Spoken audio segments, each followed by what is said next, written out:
¿Cuántas veces has estado a punto de rendirte y nadie lo supo? Son esos momentos silenciosos cuando la fuerza te abandona y sientes que ya no puedes más, los que realmente definen quién eres. Y no estás solo.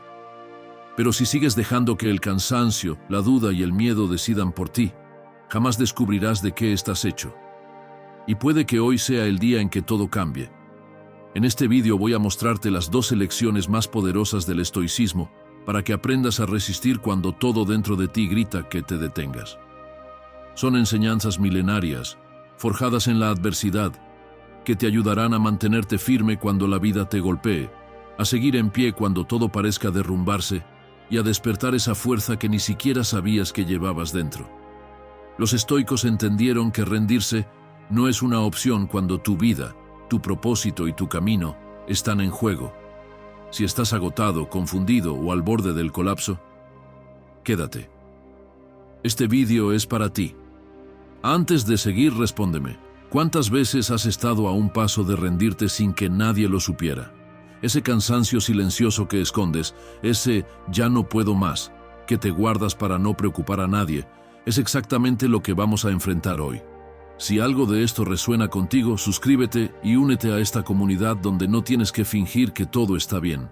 Aquí solo importa tu verdad y tus ganas de avanzar. Y cuéntamelo en los comentarios. ¿En qué parte de tu vida sientes que te está faltando fuerza? O si lo prefieres, escribe, no me rindo aunque duela. Ahora sí, respira. Lo que viene puede ayudarte más de lo que imaginas. ¿Preparado para empezar a reconstruirte desde dentro? Sigamos. Lección 1. La disciplina es lo que te salva. Te voy a contar algo incómodo. No te estás rindiendo porque la vida sea muy dura. Te estás rindiendo porque dependes demasiado de cómo te sientes. Cada mañana te levantas y haces una evaluación silenciosa. ¿Tengo ganas hoy? ¿Me siento inspirado? ¿Puedo con esto? Y si la respuesta es no, te das permiso para aplazar, para negociar, para decirte que mañana será diferente. Pero aquí está el problema. Mañana tu cerebro hará exactamente la misma evaluación y volverás a fallar. No porque seas débil, sino porque estás jugando con las reglas equivocadas. Marco Aurelio no se despertaba cada mañana preguntándose si tenía ganas de ser emperador. No esperaba a sentirse inspirado para resolver conflictos, para lidiar con traiciones, para cargar con el peso de un imperio que se tambaleaba. Simplemente hacía lo que tocaba. Y esa diferencia, amigo mío, es todo. Tú esperas motivación como si fuera un autobús que va a llegar en cualquier momento.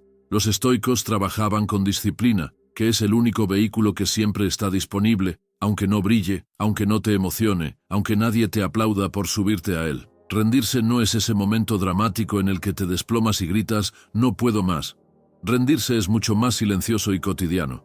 Es bajar la alarma 3 veces. Es decir, hoy no entreno, pero mañana sí. Es abrir el libro que llevas meses queriendo leer y cerrarlo después de 2 páginas porque tu cabeza ya está en el móvil. Es prometer que esta semana sí empiezas y llegar al domingo sin haber cumplido ni una sola vez. Cada una de esas pequeñas rendiciones te está enseñando algo peligroso. Que tu palabra no vale nada, ni siquiera para ti mismo. Siento ser yo quien te lo diga. Pero el error número 1 que estás cometiendo es vivir a merced de tu estado de ánimo. Estás tratando tu vida como si fueras un surfista esperando la ola perfecta, cuando en realidad deberías estar remando aunque el mar esté plano. La motivación es una emoción, y las emociones son volubles, cambiantes, poco fiables. Hoy estás arriba, mañana estás abajo. Hoy te sientes invencible, mañana no quieres ni salir de la cama. Y mientras tanto, tu vida avanza o se estanca dependiendo de qué humor te haya tocado en la lotería química de cada mañana. La disciplina, en cambio, es un sistema de decisiones previas. Es decidir hoy lo que harás mañana, independientemente de cómo te sientas mañana. Es establecer un acuerdo contigo mismo que vale más que tu cansancio del momento, más que tu pereza de las 8 de la mañana, más que esa voz que te susurra que no pasa nada por fallar una vez más. Porque sí pasa. Cada vez que cedes, estás fortaleciendo el músculo de la rendición. Cada vez que cumples, aunque sea a medias, estás fortaleciendo el músculo de la disciplina. Amigo mío, la disciplina es un músculo invisible. Al principio usarlo duele horrores. Las primeras veces que te levantas temprano cuando tu cuerpo te pide quedarte, cuando empiezas a trabajar aunque tu mente esté en cualquier otra parte, cuando cumples aunque nadie te vea ni te felicite, sientes que estás nadando contra la corriente con ropa pesada. Cada repetición cuesta. Cada decisión incómoda es como levantar un peso muerto. Pero aquí está lo interesante. Cuanto más lo usas, menos pesa empezar. No porque las tareas se vuelvan más fáciles, sino porque tú te vuelves más fuerte.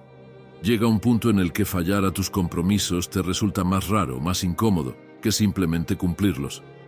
Esto no es una metáfora bonita para decorar tu pared. Es algo absolutamente real que puedes verificar en tu propia vida.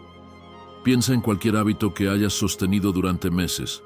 Ducharte, lavarte los dientes, llegar puntual al trabajo. Al principio quizá costaba, pero ahora ni siquiera lo piensas. Lo haces en automático porque has entrenado ese músculo de la consistencia. La disciplina funciona exactamente igual, solo que puede aplicarse a áreas mucho más importantes. Tu salud, tu crecimiento, tu palabra, tu paz mental. Ahora bien, esto no significa convertirte en un robot que aguanta por aguantar. La disciplina inteligente incluye descanso, planificación y límites claros. Marco Aurelio no era una máquina sin sentimientos. Escribía sus meditaciones precisamente porque estaba cansado, porque dudaba, porque el peso de gobernar lo agobiaba. Su diario era parte de su disciplina inteligente, un espacio donde procesar, donde recordarse sus principios, donde volver a centrarse.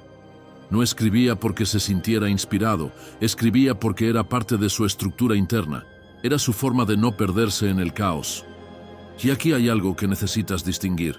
Rendirse a veces se disfraza de autocuidado. Te dices que te estás cuidando cuando cancelas el entrenamiento, cuando pospones el proyecto, cuando eliges lo cómodo por 10ª vez consecutiva. Pero cuidarte de verdad no es evitarte las molestias. Cuidarte es sostenerte en tus compromisos porque sabes que del otro lado de la incomodidad hay una versión de ti que respira mejor, que duerme tranquila, que se respeta.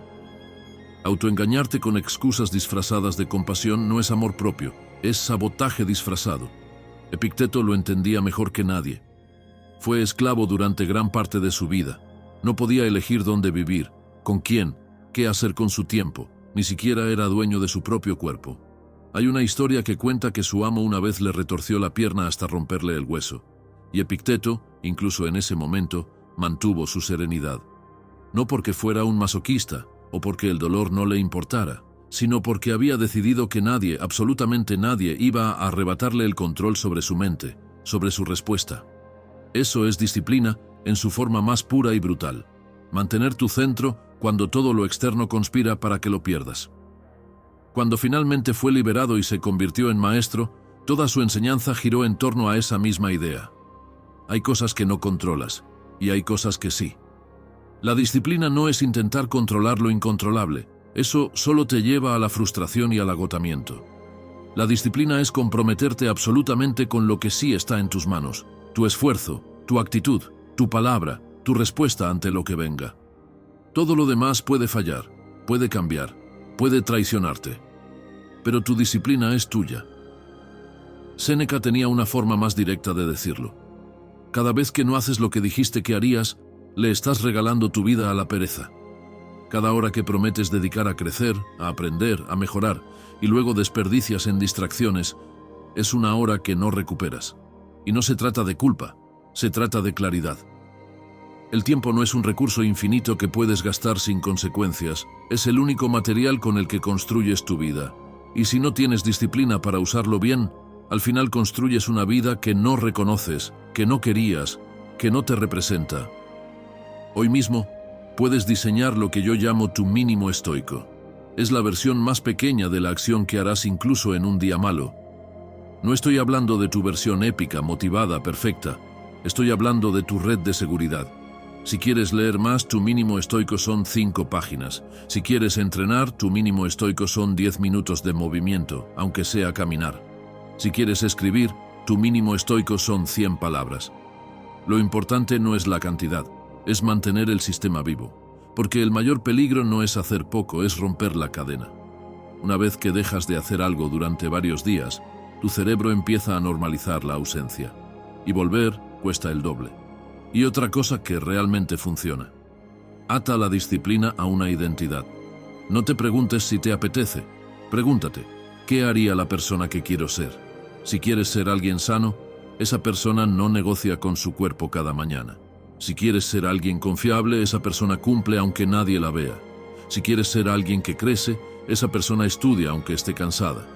La disciplina deja de ser una lucha cuando se convierte en coherencia con tu identidad. Además, también puedes hacer el pacto estoico. Nunca rompas 2 días seguidos un hábito importante. Si hoy fallaste, está bien, eres humano. Pero mañana es casi obligatorio retomar.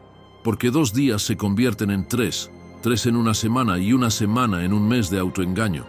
La disciplina no es perfección, es recuperación rápida. Es levantarte cada vez que caes, no porque seas un héroe, sino porque decidiste que tu palabra vale. Deja de preguntarte por qué no avanzas y empieza a preguntarte por qué sigues negociando con tu pereza. La disciplina no es un castigo, no es sacrificio por sacrificio. Es la forma en la que te demuestras que vas en serio contigo mismo. Es como construyes confianza interna. Es como te conviertes en alguien que, cuando se mira al espejo, no tiene que inventarse excusas ni justificaciones. Alguien que sabe que, aunque todo falle, al menos se mantuvo fiel a su palabra. Lección 2. La adversidad viene a entrenarte, no a destruirte. Sé que ahora mismo hay algo en tu vida que te está apretando. Puede ser un problema de salud que no termina de resolverse, una ruptura que todavía duele cuando creías que ya lo habías superado, un trabajo que te drena cada gota de energía, una pérdida que no sabes cómo procesar. Y lo único que quieres es que desaparezca. Es normal, es humano. Pero aquí viene la parte incómoda que necesitas escuchar. Esa adversidad puede ser el mejor entrenamiento de tu vida si decides mirarla como lo hacían los estoicos. No desde el discurso motivacional barato que romantiza el sufrimiento, sino desde la claridad brutal de alguien que entiende que el dolor es inevitable, pero lo que haces con él es opcional. Marco Aurelio escribía sus meditaciones en medio de guerras y pestes. Imagínate la escena. Estás liderando un imperio que se desmorona, enfrentando traiciones de personas en las que confiabas, viendo morir a tus seres queridos por enfermedades que no puedes controlar, durmiendo en campamentos militares mientras decides si miles de hombres vivirán o morirán. Y en medio de todo eso, sacas tiempo para escribir sobre calma, sobre aceptación, sobre cómo mantener tu centro cuando el mundo se cae a pedazos. No lo hacía porque fuera un iluminado sin emociones. Lo hacía porque sabía que sin esa disciplina mental, sin ese recordatorio diario de lo que importa, el caos externo lo iba a devorar. Aquí está la clave que casi todos malinterpretan. Una cosa es lo que te duele, y otra muy distinta es lo que realmente te destruye. El dolor es inevitable. La vida te golpea, te quita cosas, te pone contra la pared. Eso no está en tus manos. Pero lo que sí está en tus manos es el relato que te cuentas sobre ese dolor. Porque muchas veces lo que te rompe no es el hecho en sí, sino la historia que construyes alrededor. Esto significa que no valgo. Esto significa que no podré. Esto significa que la vida está en mi contra. Esto significa que soy un fracaso. Y ahí es donde empiezas a hundirte, no por la adversidad, sino por la interpretación que le das. Epicteto lo dijo de una forma tan simple que duele. No son los sucesos los que perturban a las personas, sino lo que piensan sobre esos sucesos. Y esto no es filosofía abstracta, es algo que puedes verificar ahora mismo. Piensa en 2 personas que pierden el mismo trabajo. Una lo vive como el fin del mundo, se hunde en la ansiedad, empieza a creer que nunca va a recuperarse, que es un inútil, que todo está perdido. La otra lo vive como una sacudida dura, sí, pero también como una oportunidad de replantearse qué quiere realmente, de buscar algo más alineado con sus valores, de aprender a pedir ayuda y reconstruirse. El suceso es el mismo. La diferencia está en cómo cada una decide mirarlo. Y esto es importante porque mucha gente confunde el estoicismo con resignación. Creen que se trata de aguantar en silencio, de no quejarse, de aceptar cualquier cosa que venga como si fueras un mártir sin voz. Pero no, eso no es estoicismo. Los estoicos no eran pasivos, eran estratégicos. Entendían que hay cosas que no puedes cambiar, y ahí sí, la resistencia mental es clave. Pero también sabían que hay cosas que sí puedes cambiar, y ahí la acción es obligatoria. La diferencia entre sabiduría y necedad está en saber distinguir una de otra. Vamos a verlo desde otro ángulo. Cada problema que enfrentas es en realidad un campo de entrenamiento. No me refiero a una metáfora bonita para decorar tu Instagram. Me refiero a que cada dificultad te obliga a practicar una virtud específica. La paciencia se entrena cuando algo tarda más de lo que esperabas y no puedes acelerarlo. La humildad se entrena cuando fallas, cuando te equivocas, cuando te das cuenta de que no eres tan listo ni tan fuerte como creías. La fortaleza se entrena cuando estás agotado, cuando no te quedan fuerzas y aún así decides seguir un paso más. La compasión se entrena cuando alguien te decepciona y tienes que elegir entre el rencor o la comprensión. Marco Aurelio caminaba entre problemas políticos, entre conspiraciones, entre enfermedades que mataban a miles. Y aún así, en sus escritos hay una idea recurrente. Cada situación es una ocasión para practicar alguna virtud. No la buscaba, no la deseaba, pero cuando llegaba, la usaba. Eso es ver la adversidad como entrenamiento. No porque te guste, no porque la elijas, sino porque ya que está ahí, más vale sacarle provecho, en lugar de solo sangrar por ella. Ahora hay algo más profundo que ocurre con la adversidad. Te obliga a soltar lo que no era esencial. Muchas crisis te quitan cosas que creías imprescindibles. Una relación que pensabas que te completaba. Un estatus que creías que te definía. Una rutina que parecía incuestionable.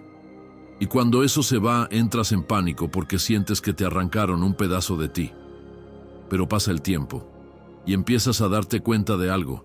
Sigues aquí. Sigues respirando. Sigues pensando, sintiendo, decidiendo. Y quizá eso que perdiste no era tan tuyo como creías. Quizá era un decorado que ya no te tocaba sostener. Séneca tenía una forma clara de verlo. La verdadera riqueza no está en tener más, sino en necesitar menos. La adversidad te muestra que era accesorio. Te muestra que partes de tu vida estabas sosteniendo por inercia, por miedo, por qué dirán, por costumbre. Y cuando todo eso se cae, lo que queda es lo esencial. Tu capacidad de elegir, de responder, de construir desde cero si hace falta. Eso nadie te lo puede quitar, aunque te quiten todo lo demás. Ahora, amigo mío, imagina que estás pasando por una ruptura. No una ruptura cualquiera, sino de esas que te deja destrozado, cuestionándote todo, sintiendo que no vas a volver a estar bien. El enfoque típico es hundirte en la autocompasión, en el por qué a mí, en la obsesión por entender que hiciste mal, en la fantasía de que volverá. Y puedes quedarte ahí meses, años incluso. O puedes hacer lo que haría un estoico, preguntarte qué estás aprendiendo sobre ti en este proceso, qué límites no supiste poner, qué señales ignoraste, qué partes de ti estabas descuidando por enfocarte solo en la relación. No se trata de culparte, se trata de crecer, de usar ese dolor como materia prima para construir una versión más consciente de ti. O imagina que estás en una situación económica complicada, meses en los que no llegas a fin de mes, factura tras factura que te genera ansiedad, decisiones que tienes que tomar entre comer bien o pagar algo urgente. No voy a romantizarte la precariedad, no voy a decirte que el dinero no importa, porque sí importa. Pero dentro de esa dificultad puedes entrenar organización, prioridades, humildad para pedir ayuda. Puedes aprender a distinguir entre lo que necesitas y lo que deseas. Puedes desarrollar creatividad para resolver con menos. No lo buscaste, no es justo, pero ya que está ahí, úsalo. O piensa en una lesión que te obliga a parar. Llevas meses, quizá años, construyendo una rutina de entrenamiento, sintiéndote bien con tu cuerpo y de pronto algo se rompe y tienes que detenerte. La tentación es odiar la lesión, maldecir tu suerte, sentir que pierdes todo lo que habías ganado. Pero también puedes verlo como una oportunidad para trabajar la paciencia, para aprender a cuidar tu cuerpo de otra forma, para descubrir que tu identidad no depende solo de tu rendimiento físico, que sigues siendo valioso aunque no puedas rendir como antes. Epicteto era esclavo. No tenía control sobre casi nada en su vida. No podía elegir dónde vivir, con quién, qué hacer con su tiempo. Fue golpeado, humillado, su cuerpo fue dañado hasta quedar cojo para siempre. Y esa experiencia, brutal y concreta, se convirtió en la base de toda su filosofía. No la suavizó, no la romantizó. Simplemente entendió que si alguien podía quitarle todo menos su mente, entonces su mente era lo único que realmente importaba. y desde ahí construyó una enseñanza que sigue viva 2000 años después. Eso es adversidad como entrenamiento en su forma más pura y dura. Aquí va algo que puedes aplicar hoy. Cambia una pregunta. En lugar de preguntarte, ¿por qué me pasa esto?, pregúntate, ¿para qué puedo usar esto? No es un truco mental barato. Es una reorientación que te saca de la víctima y te pone en modo estratega. ¿Por qué te pasa? Es una pregunta que casi nunca tiene respuesta, y aunque la tuviera, no cambia nada. ¿Para qué puedes usarlo? Es una pregunta que abre posibilidades, que te devuelve el control sobre lo único que realmente controlas. Tu respuesta. Otro ejercicio práctico. Escribe cada noche, al estilo de Marco Aurelio, una pequeña reflexión sobre la dificultad del día y qué virtud has tenido que practicar. No hace falta que sea largo ni profundo, solo un par de líneas. Hoy tuve que practicar paciencia porque el proyecto se retrasó otra vez. Hoy practiqué humildad porque me equivoqué delante de todos. Hoy practiqué fortaleza porque seguí aunque no tenía ganas. Con el tiempo, empiezas a ver un patrón. Estás entrenando, no solo sobreviviendo. Y algo más. Deja de luchar contra lo que ya ha sucedido. Lo que ya pasó, ya te hirió. Eso es inevitable. Pero seguir discutiendo mentalmente con ello, seguir preguntándote cómo hubiera sido si hubieras hecho otra cosa, seguir reviviendo la herida una y otra vez en tu cabeza, eso solo alarga el dolor. Los estoicos lo llamaban añadir sufrimiento al sufrimiento. El primer golpe lo da la vida. El segundo, el tercero, el décimo, te los das tú solo con tu resistencia mental a aceptar lo que ya es. Quizá la vida no está intentando aplastarte, sino despertarte. La adversidad que tienes delante hoy no es un castigo cósmico, no es señal de que hiciste algo mal, no es prueba de que no vales. Es una invitación a descubrir de qué estás hecho realmente. Lo único que decide si esa adversidad te rompe o te entrena, eres tú. No tu situación, no tu pasado, no tu suerte. Tú y la forma en la que eliges mirar lo que te está pasando. Lección número 3. O dominas tu mente, o ella te domina a ti. Si ahora mismo te pido que no pienses en un elefante azul, ¿qué imagen aparece en tu cabeza? Exacto. Un elefante azul, probablemente con sombrero. Tu mente acaba de hacer exactamente lo contrario de lo que te pedí. Y esto no es un truco de magia barato, es una demostración de algo crucial. Tu mente no siempre te obedece. De hecho, la mayor parte del tiempo hace lo que le da la gana. Genera pensamientos que no pediste, crea historias que no verificaste, anticipa desastres que nunca ocurrirán. Y tú, mientras tanto, vas por la vida creyendo que esos pensamientos son la verdad, que esa voz interior es tu aliada, que esa narrativa constante te está protegiendo. Marco Aurelio lo sabía cuando escribía que la mente se colorea con los pensamientos que acepta, no con los que aparecen, porque esos aparecen solos y a veces son absurdos, aterradores o completamente irracionales. Se colorea con los que decides quedarte, con los que dejas entrar, con los que alimentas hasta convertirlos en creencias. Y ahí está el problema. La mayoría de la gente no elige sus pensamientos, solo los padece. Vive secuestrada por una mente que funciona en piloto automático, repitiendo los mismos patrones de miedo, de juicio, de autocrítica, día tras día tras día. Hoy tu mente te ha dicho al menos 10 cosas que no son verdad. Te ha dicho que no eres suficiente, que probablemente vas a fallar, que esa persona piensa mal de ti, que tu futuro es incierto y aterrador, que deberías rendirte porque ya es tarde. Y tú, sin cuestionarlo, aceptaste al menos la mitad. Porque tu mente es tan creativa, tan convincente, que Hollywood debería contratarla. Es experta en crear dramas donde no los hay, en convertir silencios en rechazos, en transformar un mal día en evidencia de que tu vida entera es un desastre. Epicteto lo decía de forma más directa.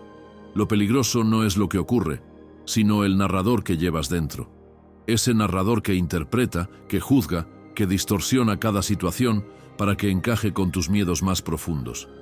Alguien no te responde un mensaje y tu narrador interno te dice que te está ignorando, que hiciste algo mal, que ya no le importas. La realidad puede ser que esa persona simplemente está ocupada, pero tu mente no trabaja con realidades, trabaja con posibilidades aterradoras. Y entre todas las posibilidades disponibles, siempre elige la peor. Imagina tu mente como un perro sin adiestrar. No es malo, no quiere hacerte daño, pero no sabe comportarse. Ladra a cualquier cosa, muerde lo que no debe, te arrastra por la calle sin que puedas controlarlo. Y cuanto más dejas que haga lo que quiera, más fuerte se vuelve, más te cuesta recuperar el control. Entrenar un perro requiere constancia, paciencia y límites claros.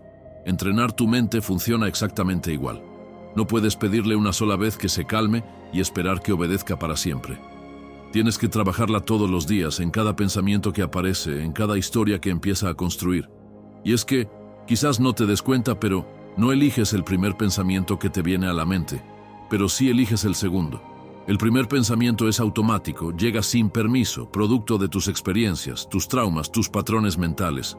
Ves a alguien exitoso y tu primer pensamiento es: yo nunca podré lograr eso. No lo elegiste, simplemente apareció. Pero el segundo pensamiento, ese sí es tuyo. Puedes quedarte con el primero y convertirlo en una creencia que te paraliza, o puedes cuestionarlo. ¿Por qué no podría? ¿Qué evidencia real tengo de que soy incapaz? Ese pequeño espacio entre el primer y el segundo pensamiento es donde empieza la libertad interior.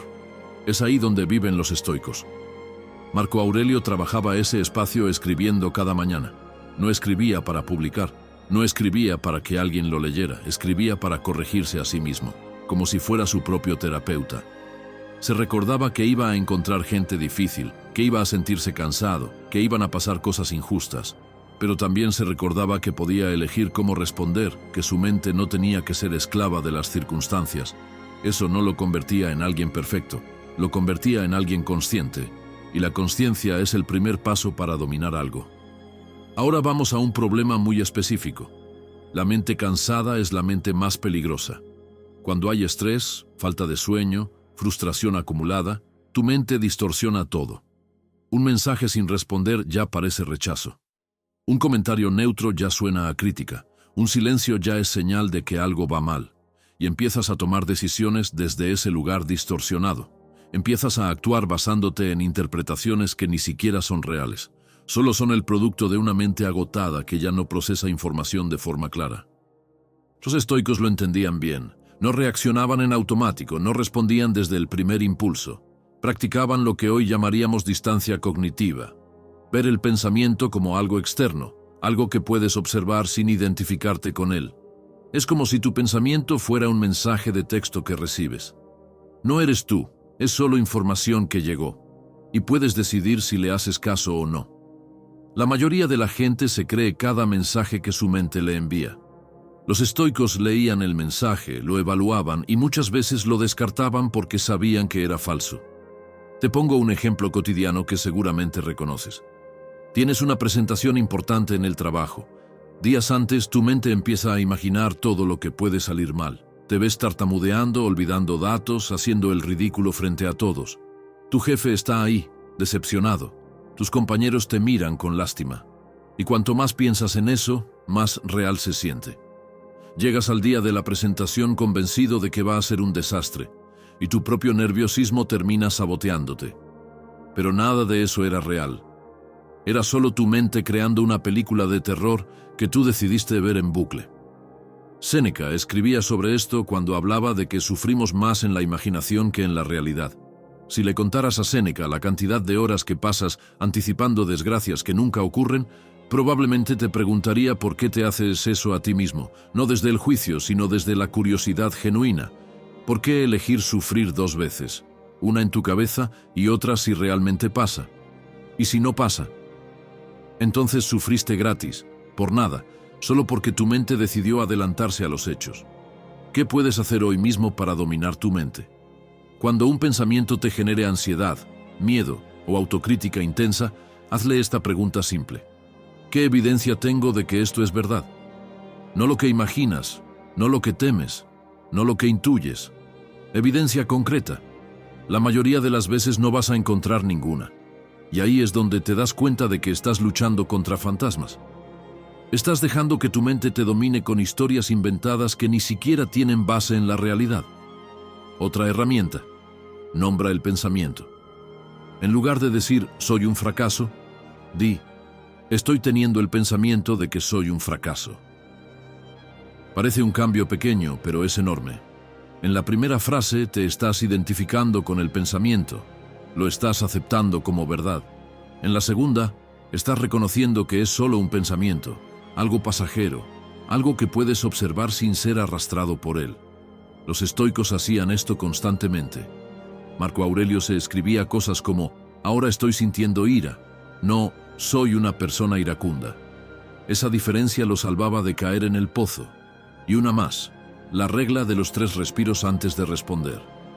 Cuando algo te molesta, cuando alguien te dice algo que te enciende, cuando sientes que vas a explotar, toma 3 respiros profundos antes de hacer o decir algo.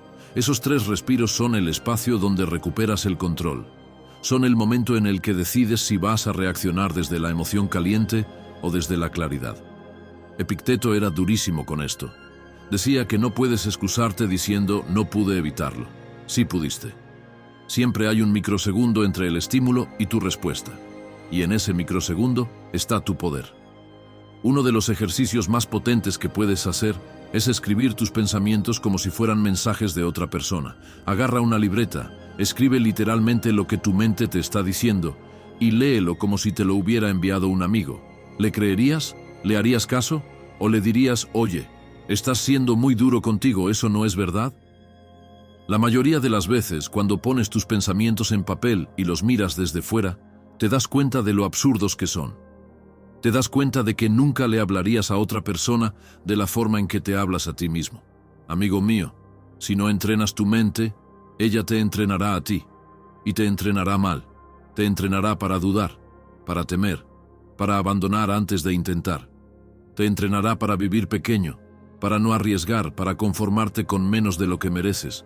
Y todo eso ocurre en silencio, sin que te des cuenta, porque llevas tanto tiempo escuchando esa voz que ya ni la cuestionas. Ya asumes que así eres tú, cuando en realidad así es tu mente sin entrenar. Dominar la mente no es magia, no es iluminación espiritual, no requiere retiros en montañas ni meditaciones de 3 horas. Es práctica, es constancia, es tomar un pensamiento, uno solo, y ponerlo en su sitio, y luego otro, día tras día. Los estoicos no nacieron con mentes tranquilas, las domesticaron, y tú puedes hacer lo mismo. Amigo, sé que esta lección es dura porque te obliga a mirar hacia adentro, así que dime, ¿en qué momento concreto sientes que tu propia mente te gana la batalla? No pienses demasiado, escribe lo primero que aparezca. A veces solo reconocerlo ya es un acto de dominio, y si te cuesta ponerlo en palabras, deja esta frase para ti mismo. Hoy empiezo a recuperar el control. Respira.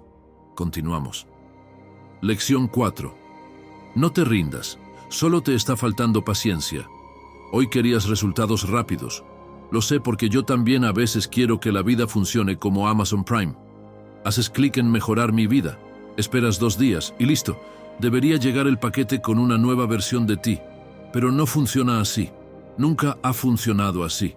Y sin embargo seguimos sorprendiéndonos cuando las cosas tardan, cuando el progreso es lento, cuando los cambios no son instantáneos. Y en ese momento de impaciencia, justo ahí es cuando la mayoría se rinde, no porque el camino sea imposible, sino porque tarda más de lo que estaban dispuestos a esperar. Te voy a contar una escena que probablemente Epicteto vivió más de una vez. Un alumno joven llega a su clase, lleva 2 semanas estudiando filosofía estoica y ya está frustrado. Quiere sabiduría ya, quiere paz mental ya, quiere resultados concretos ya. Le dice a Epicteto: maestro, llevo días practicando y sigo sintiendo lo mismo. Esto no funciona. Epicteto lo mira sin prisa, con esa calma que solo da la experiencia, y le responde algo simple pero demoledor. Si no aceptas el proceso, no aceptarás los frutos. El alumno se queda en silencio porque acaba de entender que el problema no es la filosofía, es su incapacidad para respetar el ritmo natural de las cosas. Séneca lo diría más o menos así: lo urgente casi nunca es lo importante, pero ¿cómo nos manipula la prisa? Vivimos en un estado permanente de urgencia artificial. Todo tiene que ser ya, todo tiene que resolverse hoy, todo tiene que dar resultados inmediatos. Y cuando algo no cumple con ese ritmo inventado que nos metimos en la cabeza, lo descartamos, lo abandonamos. Decidimos que no sirve, que no funciona, que no es para nosotros. Cuando la verdad es que simplemente no le dimos el tiempo que necesitaba para crecer. Todo tarda más de lo que te gustaría. A ti, a mí y a Marco Aurelio también. La diferencia es que él lo entendía. Escribía sobre aceptar el ritmo de la naturaleza, sobre no forzar lo que necesita su tiempo. La naturaleza nunca se apresura y sin embargo todo se cumple. Los árboles no crecen en una semana. Las heridas no sanan en un día.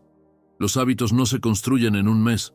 Y tú tampoco te vas a transformar en el tiempo que tu ansiedad te exige. Aquí está el problema de fondo. La impaciencia no es hambre de progreso, es miedo a que no llegue.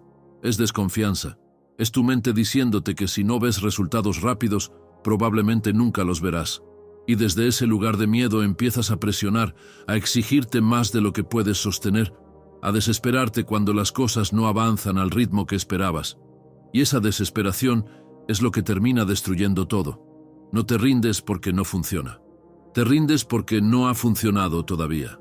Piensa en esto. Llevas 2 meses entrenando en el gimnasio. Vas disciplinado. No has fallado ni una semana. Pero cuando te miras al espejo, no ves los cambios que esperabas. Tu cuerpo sigue pareciendo el mismo. Y empiezas a pensar, esto no sirve. Estoy perdiendo el tiempo. Debería intentar otra cosa. Abandonas. 3 meses después ves a alguien que empezó al mismo tiempo que tú y que siguió. Y esa persona sí tiene resultados. La diferencia no es genética, no es suerte, es paciencia. Esa persona entendió que el cuerpo cambia lento, que los músculos no aparecen de la noche a la mañana, que la grasa no se va en 2 semanas. Y simplemente siguió. O imagina esto, estás trabajando en sanar emocionalmente de algo que te rompió. Una ruptura, una pérdida, una traición. Llevas un par de semanas intentando estar bien, yendo a terapia, haciendo el trabajo interno. Y un día te despiertas llorando otra vez. Te invade la tristeza como si nada hubiera cambiado. Y piensas, no estoy avanzando. Esto nunca va a mejorar. ¿Para qué sigo intentando? Pero el error es asumir que sanar es lineal, que cada día deberías estar un poquito mejor, que no deberías tener recaídas. La realidad es que sanar es caótico. 2 pasos adelante, 1 atrás, 3 días bien, 1 horrible. Y eso no significa que no estés progresando, significa que estás en el proceso. Marco Aurelio lo vivía cada día. Gobernaba un imperio en crisis, enfrentaba guerras interminables, perdía a personas que amaba, y aún así escribía sobre mantener la calma, sobre seguir un día más aunque fuera pesado. No porque tuviera resultados inmediatos, sino porque entendía que el compromiso con la virtud no depende de los resultados externos. Tú puedes hacer todo bien y que las cosas tarden. Puedes esforzarte al máximo y que el progreso sea invisible durante meses. Eso no significa que estés fallando. Significa que estás construyendo cimientos profundos. Aquí hay una distinción crucial que necesitas entender. Proceso lento no es lo mismo que fracaso. La mayoría de la gente confunde esas dos cosas. Si algo no da resultados rápidos, lo interpretan como señal de que no funciona. Pero lo lento no significa inútil, significa profundo. Los cambios superficiales son rápidos. Una dieta extrema te hace bajar peso en 1 semana, pero lo recuperas en 2. Los cambios profundos tardan. Construir una relación sana con la comida puede tomar 1 año, pero ese cambio dura para siempre.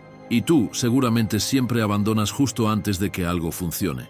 Empiezas un proyecto y lo dejas a los 3 meses, cuando faltaba 1 mes más para ver tracción. Empiezas un hábito y lo cortas a las 6 semanas cuando faltaban 2 para que se volviera automático.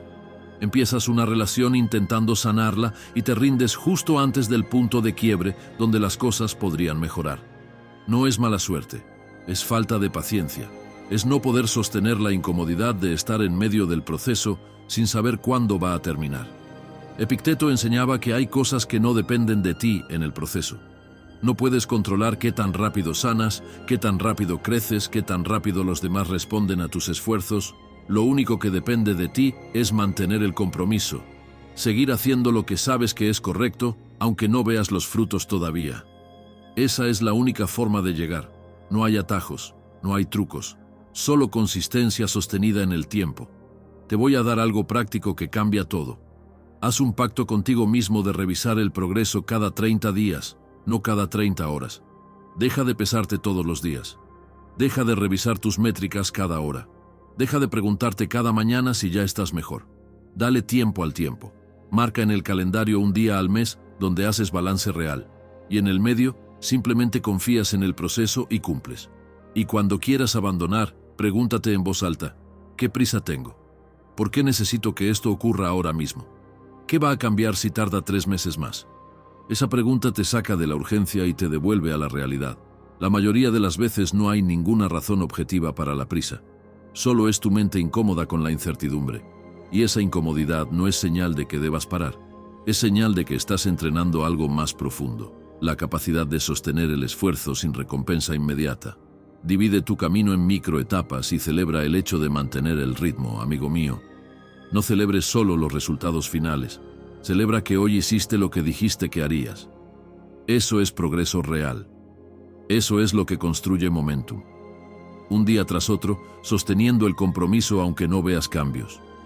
Porque los cambios están ocurriendo bajo la superficie, en lugares que todavía no puedes ver. Como una semilla que germina bajo tierra. No la ves, pero está creciendo. Amigo mío, lo que hoy te desespera, mañana puede ser el motivo de tu orgullo. Esa dificultad que ahora parece eterna, ese esfuerzo que ahora parece inútil, ese camino que ahora parece no llevarte a ninguna parte, todo eso se convierte en la historia que vas a contar cuando llegues. Y vas a llegar. Pero solo si no te rindes hoy, solo si puedes sostener un día más y luego otro y luego otro, no porque sea fácil, sino porque decidiste que tu impaciencia no iba a robar algo que realmente quieres. La vida no está tardando. Eres tú quien está acelerando demasiado. Eres tú quien le está pidiendo a las cosas que ocurran en un tiempo que no les corresponde. Y mientras sigas haciendo eso, vas a vivir frustrado, abandonando cosas que tenían futuro, saltando de un intento a otro sin darle a ninguno el tiempo suficiente para florecer. Los estoicos sabían esperar, no porque fueran pacientes por naturaleza, sino porque entendían que la paciencia es una decisión. Y hoy tú puedes tomar esa decisión. Lección 5. Pierdes fuerza cuando no vives en el presente. Imagina a un corredor en medio de una carrera. Cada pocos segundos gira la cabeza hacia atrás para ver quién lo sigue, qué tan lejos quedó la salida, si su técnica era mejor al principio. Cada vez que mira atrás pierde ritmo, tropieza con sus propios pies, se desequilibra. Y mientras tanto, los que mantienen la vista al frente avanzan. No porque sean más rápidos, sino porque toda su energía está donde debería estar, en el paso que están dando ahora mismo. Marco Aurelio escribiría que mirar atrás mientras corres es perder el único instante que existe, este. Y tú, amigo mío, haces exactamente lo mismo mentalmente cada día. Hoy has perdido fuerza al menos 10 veces sin darte cuenta. Cada vez que te preocupaste por algo que aún no ha ocurrido. Cada vez que reviviste mentalmente un error de hace meses. Cada vez que imaginaste un desastre futuro con tanto detalle que tu cuerpo ya sintió el miedo. Y mientras hacías todo eso, el presente pasó de largo.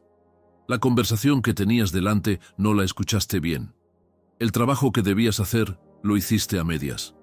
La persona que estaba contigo no recibió tu atención completa. Te fuiste del único lugar donde tienes poder real, el ahora. Epicteto lo explicaba de forma directa. Hay cosas que dependen de ti y cosas que no. El pasado no depende de ti, ya ocurrió. El futuro no depende de ti, aún no existe. Lo único que depende de ti es este momento, esta decisión, esta acción. Pero la mayoría de la gente vive como si el presente fuera solo un pasillo incómodo entre el ayer que lamenta y el mañana que teme. Y mientras cruzan ese pasillo sin prestarle atención, pierden todo. Porque la vida no ocurre en el ayer ni en el mañana. Ocurre aquí, en este segundo que estás viviendo mientras lees esto. Y es que nos pasa a todos con las cosas más sencillas. Esta mañana en mi oficina un compañero hizo café. Puso el agua, preparó la taza, esperó a que estuviera listo. Pero mientras tanto su mente ya estaba en la reunión de dentro de 3 horas repasando lo que va a decir, anticipando críticas, imaginando respuestas. El café se enfrió. Esa persona ni lo notó. Se lo tomó tibio, sin saborearlo porque nunca estuvo ahí. Y no se dio cuenta. Cuando le pregunté qué tal estaba el café, ni recordaba habérselo tomado. Imagínate si estaba pensando en 1000 cosas a la vez.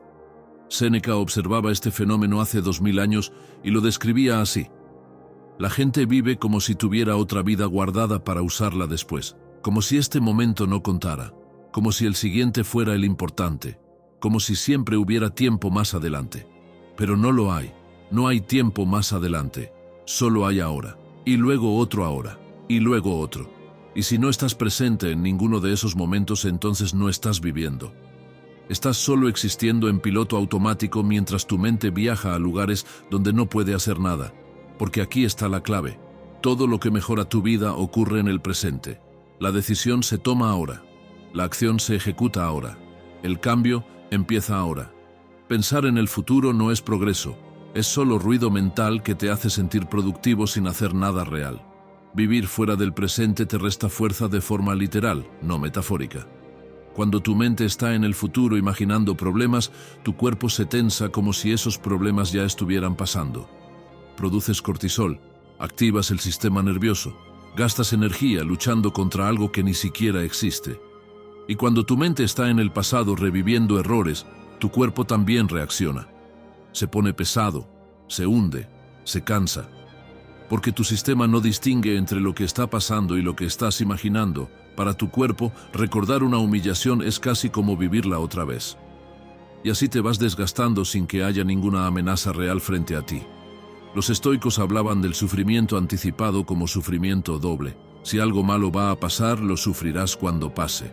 Pero si antes de que pase ya lo estás sufriendo en tu mente, entonces sufres dos veces. Y la mayoría de las veces ese algo malo ni siquiera ocurre, así que sufriste gratis, te agotaste solo sin que nadie te atacara, sin que ningún problema te tocara, solo con tu cabeza rumiando escenarios que nunca se materializaron. Ahora ponte en esta situación. Tienes que tener una conversación difícil con alguien. Puede ser con tu jefe, con tu pareja, con un amigo. Esa conversación es dentro de 2 días, pero durante esos 2 días tu mente no para. Ensayas lo que vas a decir. Imaginas cómo va a reaccionar la otra persona. Anticipas objeciones. Te pones nervioso de solo pensarlo. Y cuando llega el momento real de la conversación, ya estás agotado. Llegas tenso, defensivo, con menos claridad.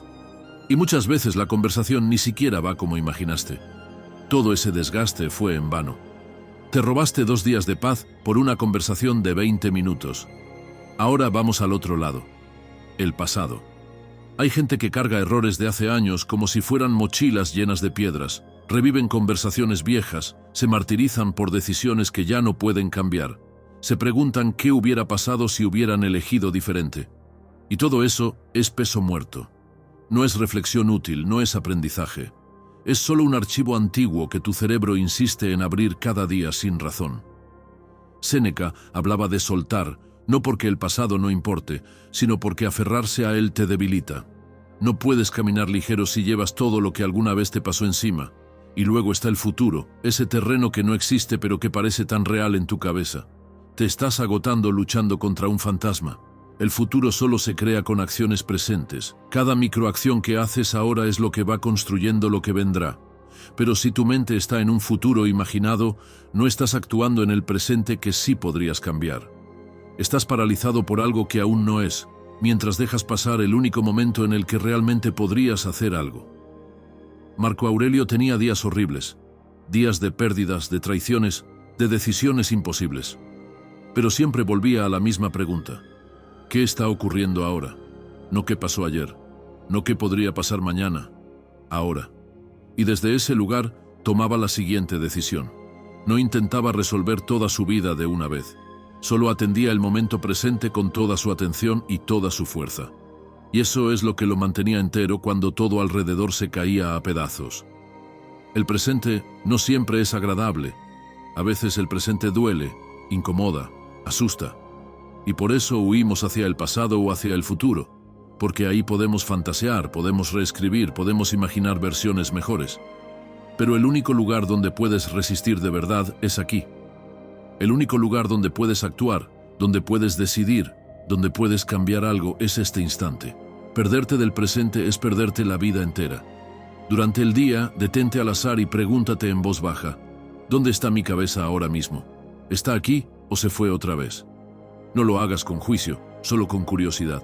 Y si descubres que tu mente se fue al pasado o al futuro, tráela de vuelta suavemente, no con fuerza, no con frustración, solo con un pequeño tirón consciente hacia lo que tienes delante.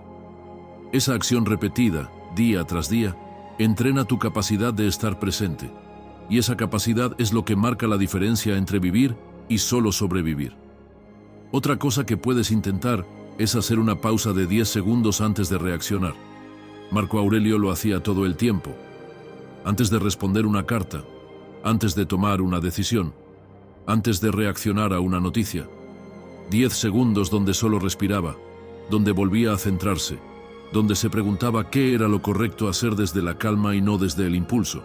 Esos 10 segundos son el espacio entre el estímulo y tu respuesta, y en ese espacio está tu libertad. Y, cuando tu mente corra hacia el futuro, no la persigas. Simplemente tira suavemente de ella hacia una sola acción presente. Una. No intentes planificar toda la semana.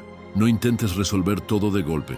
Solo pregúntate, ¿qué es lo siguiente que puedo hacer ahora mismo? Y haz eso. Luego lo siguiente. Y luego lo siguiente. Así es como construyes futuro sin perderte del presente. Si no vives en el presente, no estás viviendo. Estás recordando o anticipando, pero no estás aquí. Y todo lo que importa está aquí. Tu fuerza está aquí. Tu capacidad de cambio está aquí.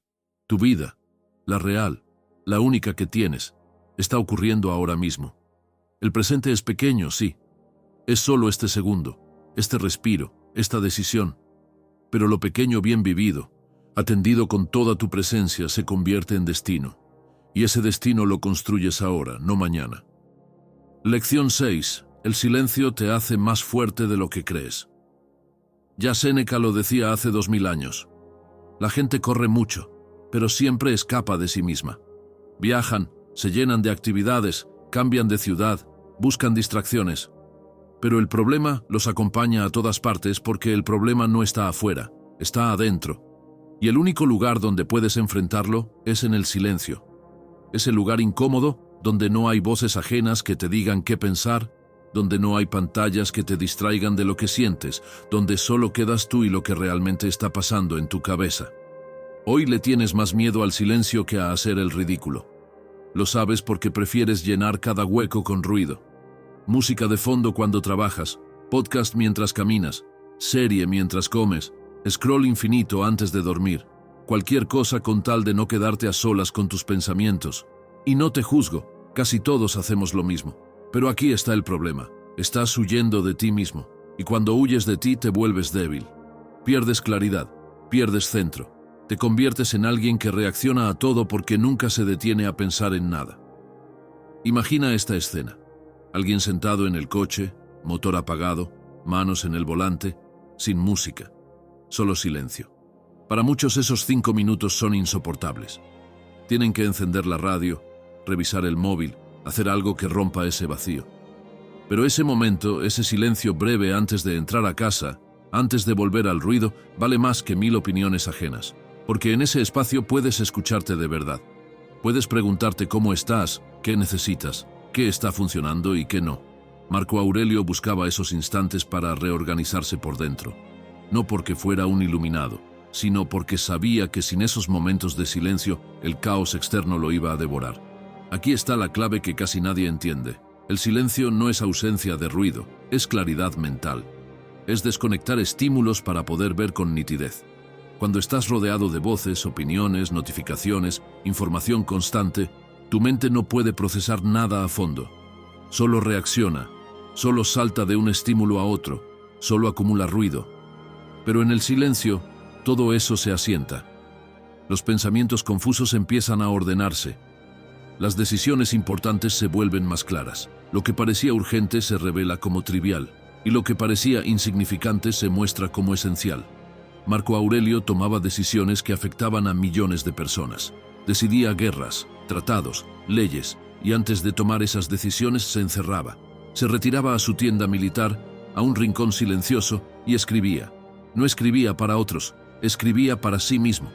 Aclaraba sus pensamientos, se recordaba sus principios, revisaba sus motivos, y desde ese lugar de claridad actuaba. El contraste era brutal. Afuera el caos de un imperio en crisis, adentro el silencio que le permitía no perder el rumbo. Ahí nacía su fortaleza, y luego está el silencio como herramienta estratégica. Epicteto enseñaba algo fundamental, la diferencia entre reaccionar y responder. Reaccionar es automático, impulsivo, emocional. Alguien te dice algo que te molesta y saltas. Alguien te critica y atacas. Alguien te provoca y muerdes el anzuelo. Eso es reaccionar. Responder es otra cosa. Es tomarte un momento, aunque sea breve, para decidir qué vale la pena decir y qué no. Y ese momento es silencio. 10 segundos, 5 respiros. El tiempo que necesitas para que la emoción caliente baje y la razón pueda entrar. Te pongo un ejemplo concreto. Tienes un conflicto en el trabajo. Alguien te envía un mensaje con un tono que interpretas como agresivo. Tu primer impulso es responder de inmediato, defenderte, dejar claro que no te van a hablar así. Escribes el mensaje, el dedo está sobre enviar. Pero decides callarte 10 segundos, relees lo que escribiste y te das cuenta de que estás escalando algo que podría resolverse con calma. Borras el mensaje, respiras, escribes otra cosa, más tranquila, más clara. El conflicto se desinfla antes de empezar. Esos 10 segundos de silencio salvaron tu energía, tu reputación y probablemente tu relación con esa persona. El silencio también es un filtro contra opiniones inútiles. Vivimos rodeados de ruido social. Todo el mundo tiene algo que decir sobre cómo deberías vivir tu vida. ¿Qué deberías estudiar? ¿Qué trabajo deberías tener? ¿Con quién deberías estar? ¿Qué deberías querer? Y si vives expuesto a ese ruido constante, terminas creyendo que necesitas la aprobación de todos. Te vuelves débil porque tu centro depende de voces externas que cambian según el día. Pero en silencio te escuchas a ti. En silencio puedes separar lo que realmente quieres de lo que te dijeron que deberías querer. Séneca hablaba mucho sobre esto. No buscaba la validación externa, buscaba la tranquilidad interior.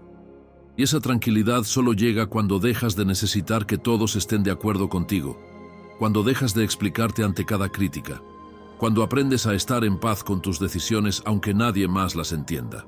Y eso requiere silencio, requiere momentos donde no estás consultando a nadie, donde no estás buscando confirmación, donde simplemente te preguntas, ¿esto es correcto para mí?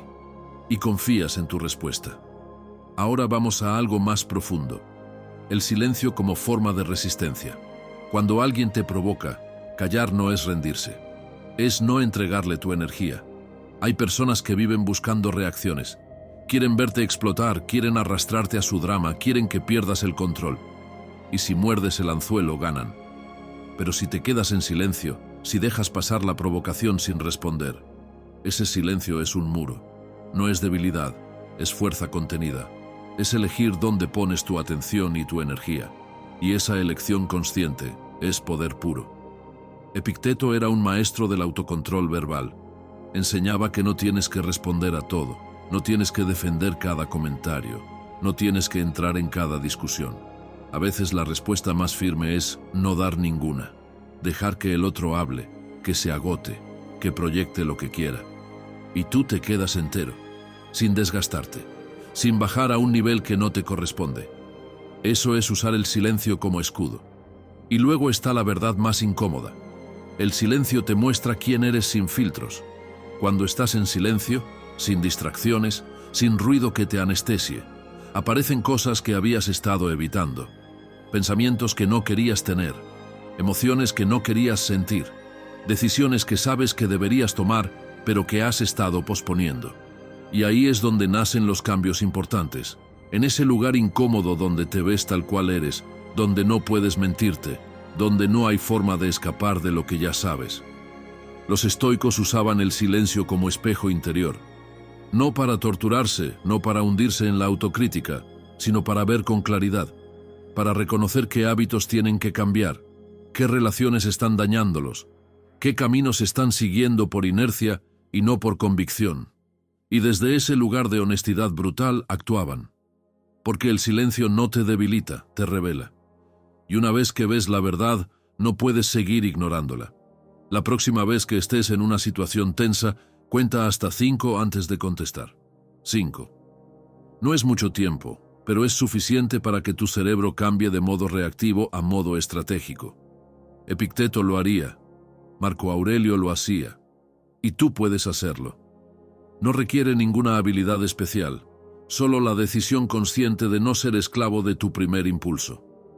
Además, ten un minuto de silencio consciente cada día, no como meditación formal, no como práctica espiritual, solo como higiene mental.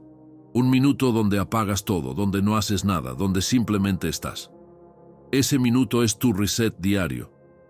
Es el momento donde vuelves a ti, donde te recuerdas que existes más allá del ruido, más allá de las demandas externas, más allá del caos. Y aquí te dejo un consejo que tal vez no has intentado nunca. Haz viajes cortos sin música, sin podcast, sin nada. Solo tú y el camino. Ahí aparecen respuestas. Ahí se resuelven cosas que llevabas semanas dándole vueltas. No porque el silencio sea mágico, sino porque le das espacio a tu mente para procesar, para conectar ideas, para llegar a conclusiones que el ruido constante no deja aparecer. El ruido te distrae. Te hace creer que estás ocupado, que estás activo, que estás conectado. Pero el silencio te revela. Te muestra lo que realmente importa, lo que realmente sientes, lo que realmente necesitas hacer. Y si aprendes a estar contigo sin ruido, si puedes sostener ese espacio incómodo donde solo quedas tú y tus pensamientos, entonces nada podrá derribarte por fuera. Porque tu fuerza ya no depende de lo que pasa afuera, depende de lo que has construido adentro en esos momentos de silencio que casi todos evitan. Ahora, amigo mío, te voy a pedir algo. Haz una pausa un segundo. Llevamos media travesía juntos. Y si has llegado hasta aquí no es casualidad. Algo dentro de ti quiere seguir luchando, aunque una parte cansada siga diciendo que no puede más. Dime en los comentarios, ¿qué lección de estas 6 primeras te ha golpeado un poco más fuerte de lo que esperabas? Escríbelo para fijarlo, para que no se te escape mañana. Lección 7. La virtud es el único norte que no falla. Marco Aurelio tenía 17 años cuando el Senado lo presionó para aprobar algo corrupto. No era emperador todavía, solo un joven con conexiones políticas que podía facilitarles las cosas. La propuesta era simple: mirar para otro lado, firmar un documento, hacer la vista gorda. Nadie se enteraría. Y si se negaba, perdería favores importantes, conexiones que le costarían años recuperar. Estaba solo en esa decisión. Podía elegir lo fácil o lo correcto, y eligió lo correcto.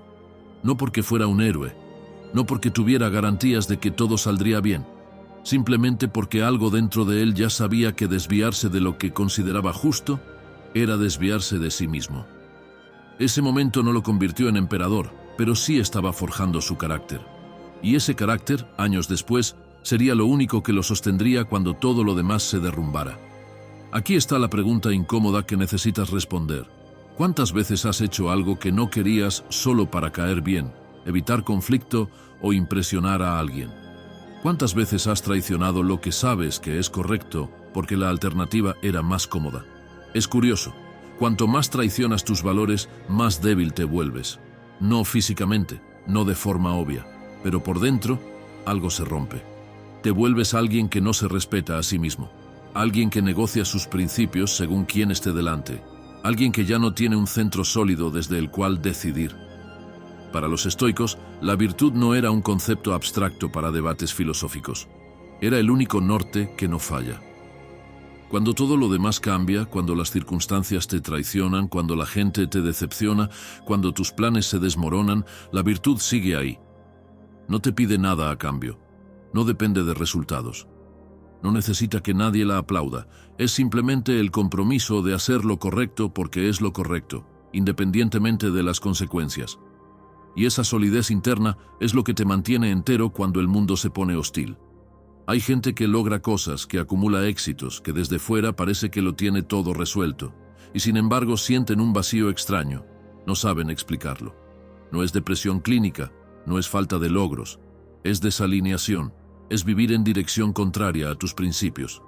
Séneca lo decía de forma clara: nada desgasta tanto como vivir traicionando lo que sabes que es correcto, porque cada vez que actúas contra tus valores, te divides por dentro. Una parte de ti hace lo que crees conveniente, otra parte te juzga por hacerlo, y esa división interna consume energía sin que te des cuenta. Te vuelves alguien que se cansa rápido, que duda constantemente, que no puede descansar en paz porque hay una incoherencia de fondo que nunca termina de resolverse. Imagina tu mente como un archivo dañado. Cuando hay corrupción interna, todo se ralentiza, todo falla. Intentas avanzar, pero algo no funciona bien. Intentas decidir, pero las opciones se ven borrosas. Intentas confiar en ti mismo, pero hay una voz que te recuerda todas las veces que te fallaste. Eso es vivir sin virtud. Es actuar partido, fragmentado, sin coherencia entre lo que piensas, lo que dices y lo que haces. Y esa fragmentación no solo te debilita, te agota. Marco Aurelio tomaba decisiones durísimas basadas en virtud, no en conveniencia. Decisiones que le costaban aliados, que le generaban enemigos, que no le daban resultados inmediatos, pero podía dormir en paz. Podía mirarse al espejo sin vergüenza. Podía escribir en su diario sin tener que justificarse o inventarse excusas, porque su norte era claro: justicia, valentía, templanza y sabiduría. No eran adornos, no eran ideas bonitas, eran cimientos, y desde esos cimientos todo lo demás se construía.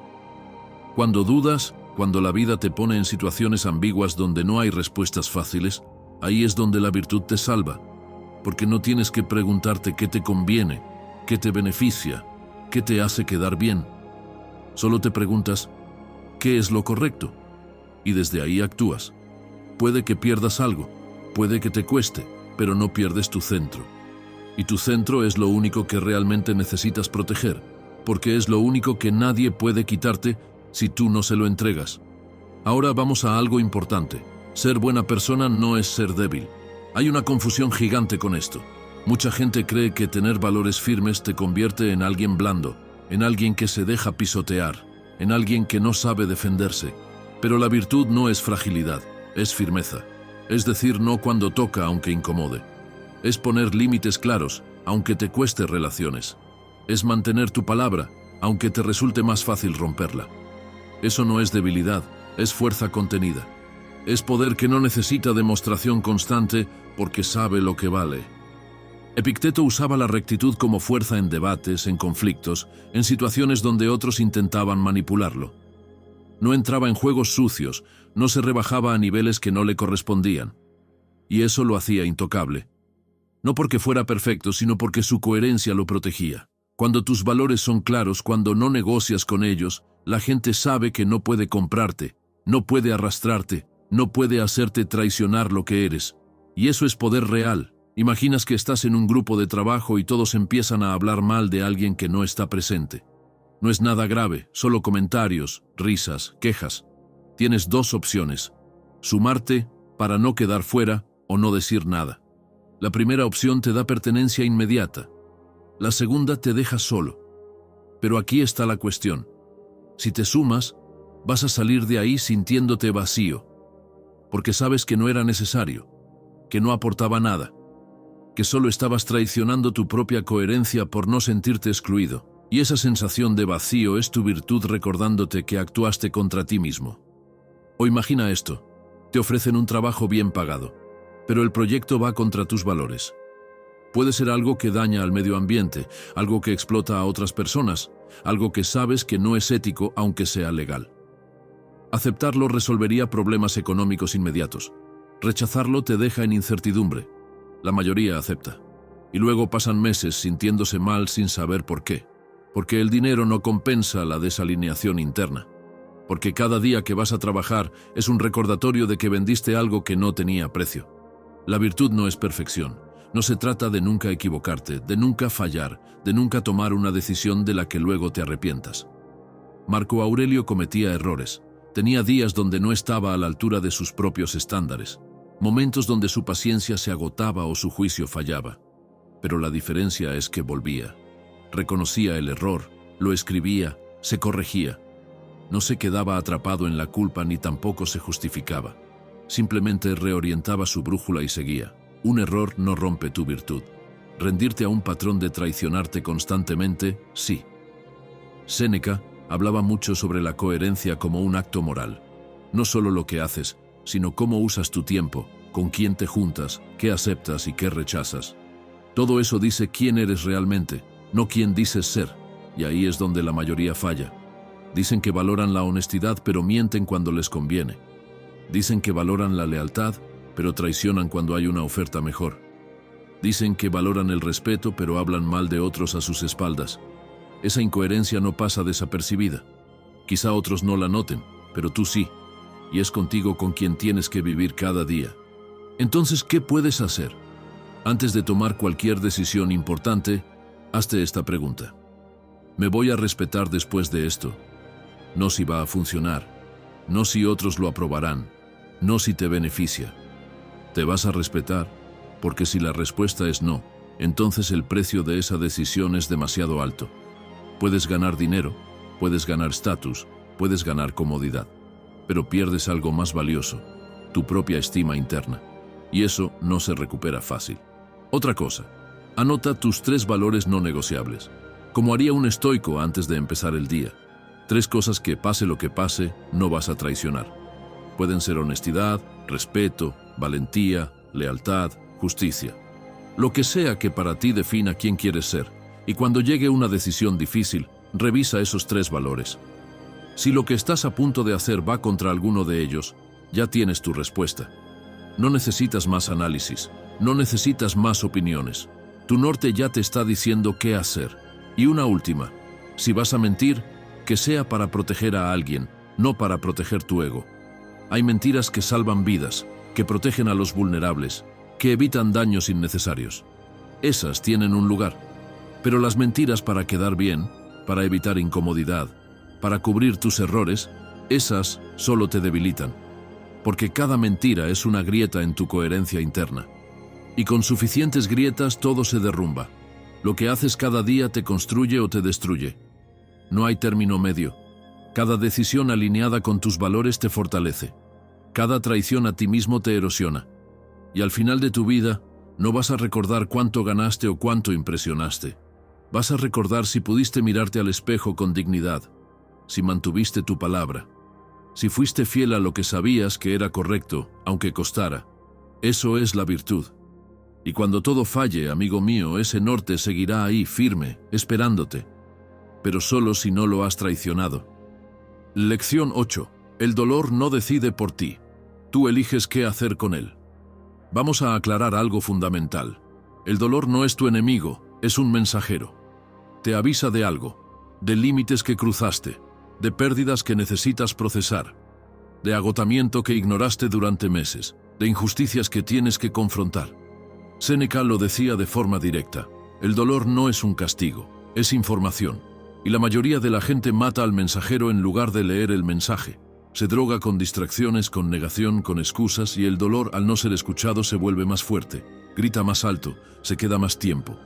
Hay una historia sobre Epicteto que casi nadie cuenta con la crudeza que merece. Era esclavo. Su amo, en un arranque de rabia, le retorció la pierna con tanta fuerza que el hueso se rompió. Escucha bien esto: un hombre adulto quebrándole la pierna a otro ser humano sin más razón que su propio sadismo. Epicteto quedó cojo para siempre. Ese dolor no fue metafórico, no fue emocional, fue físico y permanente. Cada paso que daba el resto de su vida era un recordatorio de ese momento. Podía haberse hundido en la amargura, en el odio, en la autocompasión. Nadie lo habría juzgado. Pero en lugar de eso, convirtió esa experiencia en la base de toda una filosofía sobre lo que sí depende de ti. Eligió que ese dolor no definiría su vida. Eligió usarlo como combustible para enseñar algo que cambiaría a millones. Nadie puede quitarte tu mente si tú no se la entregas. No sé qué dolor estás llevando ahora mismo. Puede ser una pérdida, una traición, una enfermedad, un fracaso que te partió en dos. Pero sí sé una cosa: no es el dolor lo que te está frenando, es lo que haces con él. Porque el dolor en sí mismo no tiene dirección. No decides si te hundes o te levantas. No eliges si te amarga o te enseña. Eso lo decides tú. Y esa decisión, aunque pequeña y silenciosa, es la diferencia entre alguien que se rompe para siempre y alguien que se reconstruye más fuerte. Marco Aurelio lo escribió desde un lugar que no era precisamente cómodo. No lo escribió desde un retiro espiritual en la montaña. Lo escribió enfermo, agotado, traicionado por personas en las que confiaba. Cuando hablaba de que el obstáculo es el camino, no era teoría, era supervivencia. Era él intentando encontrarle sentido a un dolor que no pedía, pero que no podía evitar. Y lo que descubrió es algo que tú también puedes descubrir. El dolor puede ser el mejor maestro de tu vida si decides aprender en lugar de solo sangrar. El dolor que destruye no es el dolor en sí, es el dolor que niegas. Cuando intentas ignorarlo, cuando finges que no existe, cuando lo empujas hacia abajo esperando que desaparezca solo, ese dolor fermenta. Se pudre, se convierte en resentimiento, en amargura, en una herida infectada que contamina todo lo demás. Epicteto enseñaba algo crucial: Primero acepta lo que duele, luego decide qué hacer con ello. No puedes transformar lo que no reconoces. No puedes sanar lo que sigues negando. Hay una diferencia enorme entre dolor que pide acción y dolor que pide paciencia. Algunos dolores están ahí para empujarte a cambiar algo. Un trabajo que te destruye, una relación tóxica que te vacía, un hábito que te está matando lento. Ese dolor es una alarma que te dice, muévete, actúa, sal de aquí. Y si no lo escuchas, si te quedas porque tienes miedo o porque crees que no mereces mejor, ese dolor se convierte en tu realidad permanente. Pero hay otros dolores que no puedes resolver con acción. Una pérdida irreversible, una enfermedad crónica, un pasado que no puedes cambiar. Esos dolores piden otra cosa. Piden que los sostengas sin romperte, que los lleves con dignidad, que no dejes que te definan. Marco Aurelio escribía sobre esto cuando hablaba de sostener el sufrimiento sin perder la virtud. No se trataba de no sufrir, eso es imposible. Se trataba de seguir siendo quien eres en medio del sufrimiento, de no dejar que el dolor te convierta en alguien amargo, vengativo, destructivo, de mantener tu humanidad intacta aunque todo duela. Eso no es resignación, es resistencia. Es la forma más profunda de fortaleza que existe. Aquí hay una trampa en la que mucha gente cae. Convierten su dolor en su identidad. Se vuelven la persona que sufrió esto. Y cada conversación vuelve ahí. Cada decisión se toma desde ahí. Cada relación se construye sobre esa herida. Y el dolor que debería ser temporal se vuelve permanente porque ya no sabes quién serías sin él. Sentir dolor es un hecho. Vivir en él es una elección. Y esa elección te roba el futuro porque te mantiene atrapado en el pasado. Imagina que alguien atraviesa una ruptura brutal, el tipo de ruptura que te hace dudar de todo, de tu juicio, de tu valor, de si alguna vez volverás a confiar en alguien. Esa persona tiene dos caminos. Puede quedarse en el dolor, alimentarlo, revivirlo cada día, convencerse de que nunca sanará. O puede usar ese dolor como información, preguntarse qué límites no supo poner, qué señales ignoró. ¿Qué partes de sí misma estaba descuidando por enfocarse solo en la relación? Y desde ahí reconstruirse, redefinir sus estándares, volverse a alguien que ya no acepta migajas porque aprendió, a base de dolor, lo que realmente necesita. O piensa en alguien que enfrenta una humillación laboral, jefes abusivos, compañeros que traicionan, esfuerzo que no se reconoce. Ese dolor puede hundirte en la autocompasión, en la rabia constante, en la victimización. O puede enseñarte a poner límites, a defender tu dignidad, a entender que tu valor no depende de que otros lo vean, y desde ahí tomar decisiones más firmes, irte, cambiar, exigir respeto. El dolor no cambió, lo que cambió fue cómo lo usas. Séneca trataba el dolor como un maestro duro pero necesario. No lo glorificaba, no decía que el sufrimiento era bonito, pero sí decía que el sufrimiento sin reflexión es sufrimiento desperdiciado. Que cada dolor puede enseñarte algo sobre ti mismo, sobre tus límites, sobre lo que realmente importa. Y que ignorar esas lecciones es condenarte a repetir los mismos errores una y otra vez. ¿Cómo puedes hacer para no rendirte nunca a pesar del dolor? No le pidas al dolor que sea bonito, pídele que sea claro. Pregúntale, ¿qué me estás diciendo? ¿Qué necesito cambiar? ¿Qué tengo que soltar? ¿Qué tengo que aprender? No desde la autoculpa, no desde el masoquismo, sino desde la curiosidad genuina. Porque si el dolor ya está ahí, si ya te hirió, al menos que no sea en vano. Al menos que te deje algo útil. Luego escribe una frase y ponla donde puedas verla. Esto duele, pero no me define. Porque la verdad es esa. El dolor es algo que estás atravesando, no algo que eres. Y esa distinción es vital. Puedes sentir todo el dolor del mundo, puedes llorar, puedes romperte, pero mientras mantengas esa claridad de que el dolor no es tu identidad, hay esperanza, hay salida, hay reconstrucción posible. Y además busca el mensaje del dolor antes de buscar la salida. La mayoría de la gente solo quiere que el dolor se vaya. Toman lo que sea para adormecer, para distraer, para olvidar. Pero si sales del dolor sin entender qué vino a enseñarte, vas a volver a caer en situaciones similares. Porque no aprendiste, solo escapaste. Y escapar no es sanar. Tu dolor no está aquí para dejarte pequeño. No está aquí para convencerte de que no vales, de que no puedes, de que todo está perdido. Está aquí para hacerte ver que puedes ser más grande de lo que creías, que puedes sostener más peso del que pensabas, que puedes reconstruirte incluso cuando creías que ya no quedaba nada. El dolor no decide tu destino. Lo decides tú, cada día, con lo que haces con él. Y esa decisión, aunque invisible, es lo que te convierte en alguien que no solo sobrevive, sino que se transforma. Lección 9. Sin un porqué, todo te hace caer. Si no sabes por qué estás peleando, cualquier piedra del camino te parece un muro. Cualquier obstáculo pequeño se siente insuperable. Cualquier día malo se convierte en excusa para abandonar. Y no es porque seas débil, es porque estás corriendo sin dirección. Estás gastando energía sin saber hacia dónde. Y cuando no sabes hacia dónde vas, el cansancio llega antes. La duda te paraliza más rápido y rendirte se vuelve la opción más lógica. Marco Aurelio no empezaba el día sin hacerse una pregunta: ¿para qué estoy aquí hoy? No era una pregunta filosófica abstracta, era práctica. Era su forma de asegurarse de que todo lo que hiciera ese día tuviera sentido. Tú, en cambio, empiezas el día corriendo detrás del caos, sin preguntarte nada, sin saber si lo que haces te acerca a algo que realmente importa. Conozco a gente que empieza proyectos con entusiasmo. El primer día están arriba, motivados, convencidos de que esta vez será diferente. Pero 2 semanas después ya no saben ni por qué empezaron. La dieta que iba a cambiar su vida se convierte en otra cosa que dejaron a medias. El curso que iba a abrir puertas quedó abandonado en la lección 3. El hábito que iba a transformarlos duró exactamente 4 días. Y el patrón se repite una y otra vez. No porque les falte fuerza de voluntad, sino porque nunca tuvieron claro su porqué. Séneca lo decía hace 2000 años: ningún viento es favorable para quien no sabe a qué puerto va.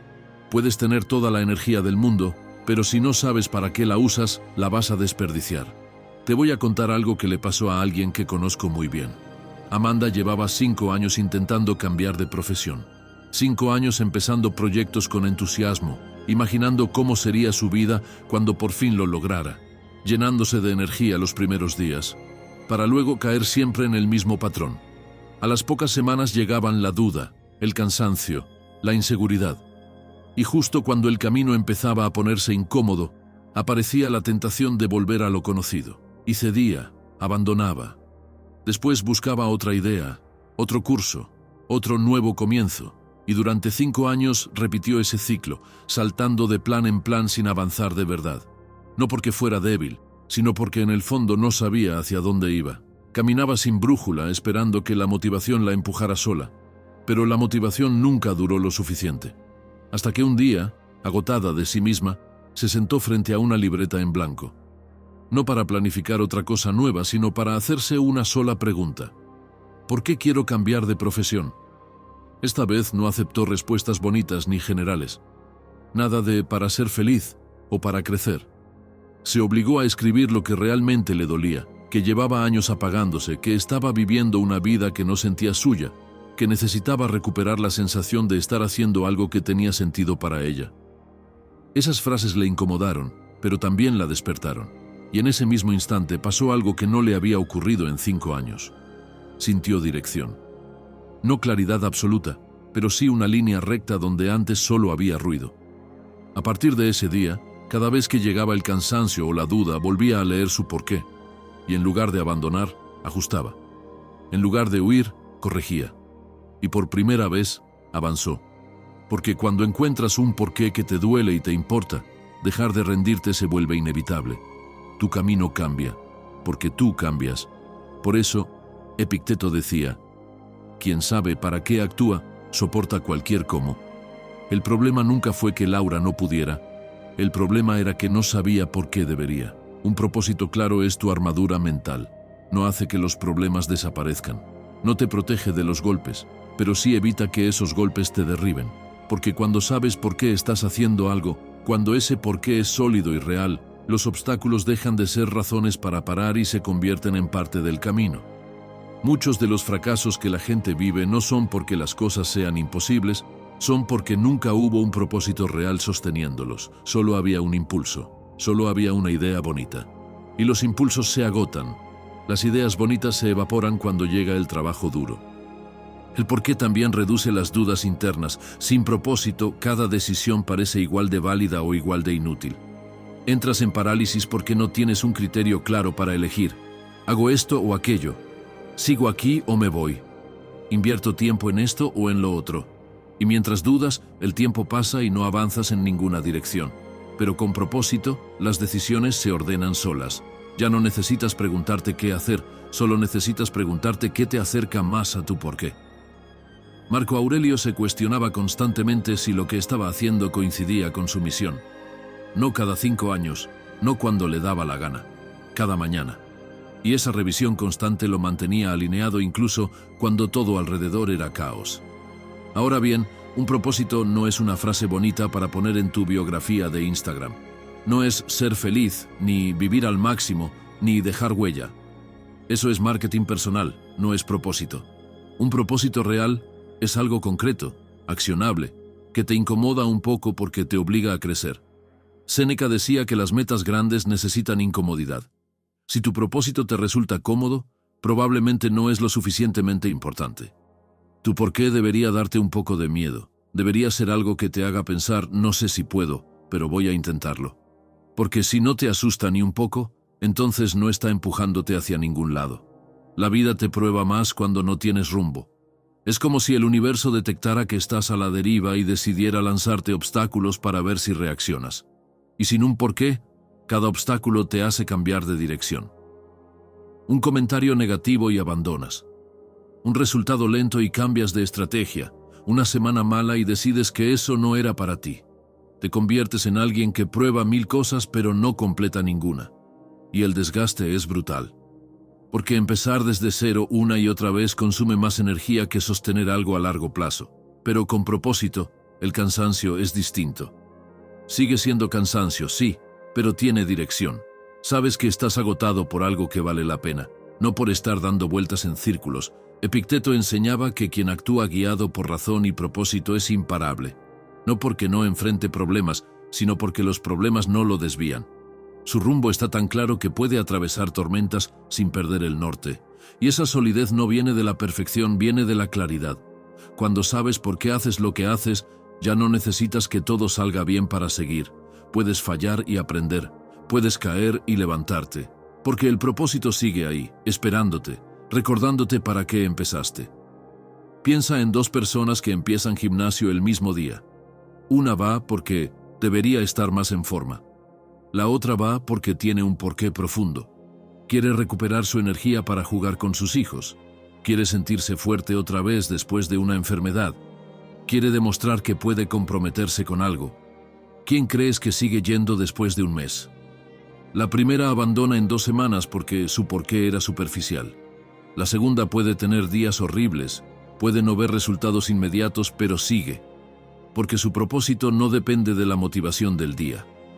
O imagina a alguien trabajando en algo que no conecta con sus valores. Hace el trabajo porque necesita el dinero, porque es lo que toca, porque no encuentra otra cosa. Pero cada día es más pesado. Cada tarea se siente vacía. Y llega el burnout mucho antes porque no hay un porqué que sostenga el esfuerzo. Ahora compáralo con alguien que trabaja en algo alineado con su propósito. Puede ser igual de duro, igual de exigente, pero hay algo adentro que lo sostiene. Hay un sentido que hace que el sacrificio valga la pena.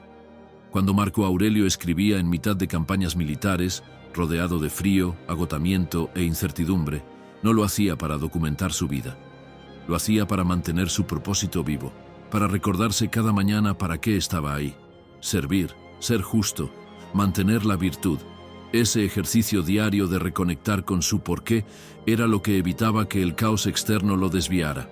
Porque el caos intentaba arrastrarlo constantemente hacia decisiones convenientes, hacia atajos morales, hacia el cansancio y la resignación. Pero su propósito era más fuerte que todo eso. Escribe tu porqué con una frase que te dé un poco de miedo, que no sea cómoda ni segura, que te obligue a crecer, y cuando la tengas, revísala cada mañana como lo hacía Marco Aurelio. No para repetirla como un mantra vacío, sino para preguntarte si lo que vas a hacer hoy te acerca o te aleja de eso. Esa pregunta simple reorganiza todo. De repente sabes qué merece tu tiempo y qué no. Sabes cuándo decir sí y cuándo decir no. Sabes dónde poner tu energía. Cuando no sepas qué hacer, cuando estés confundido o perdido, vuelve a tu por qué. Pregúntate, ¿esto me acerca o me aleja? Y actúa en consecuencia. No necesitas complicarlo más. No necesitas 1000 estrategias ni planes perfectos. Solo necesitas un rumbo claro y la disposición de mantenerte en él aunque cueste. Sin un porqué, amigo mío, te caes ante cualquier cosa. Con un porqué, incluso herido, incluso cansado, sigues caminando. Porque sabes para qué estás caminando. Amigo mío, te voy a pedir algo.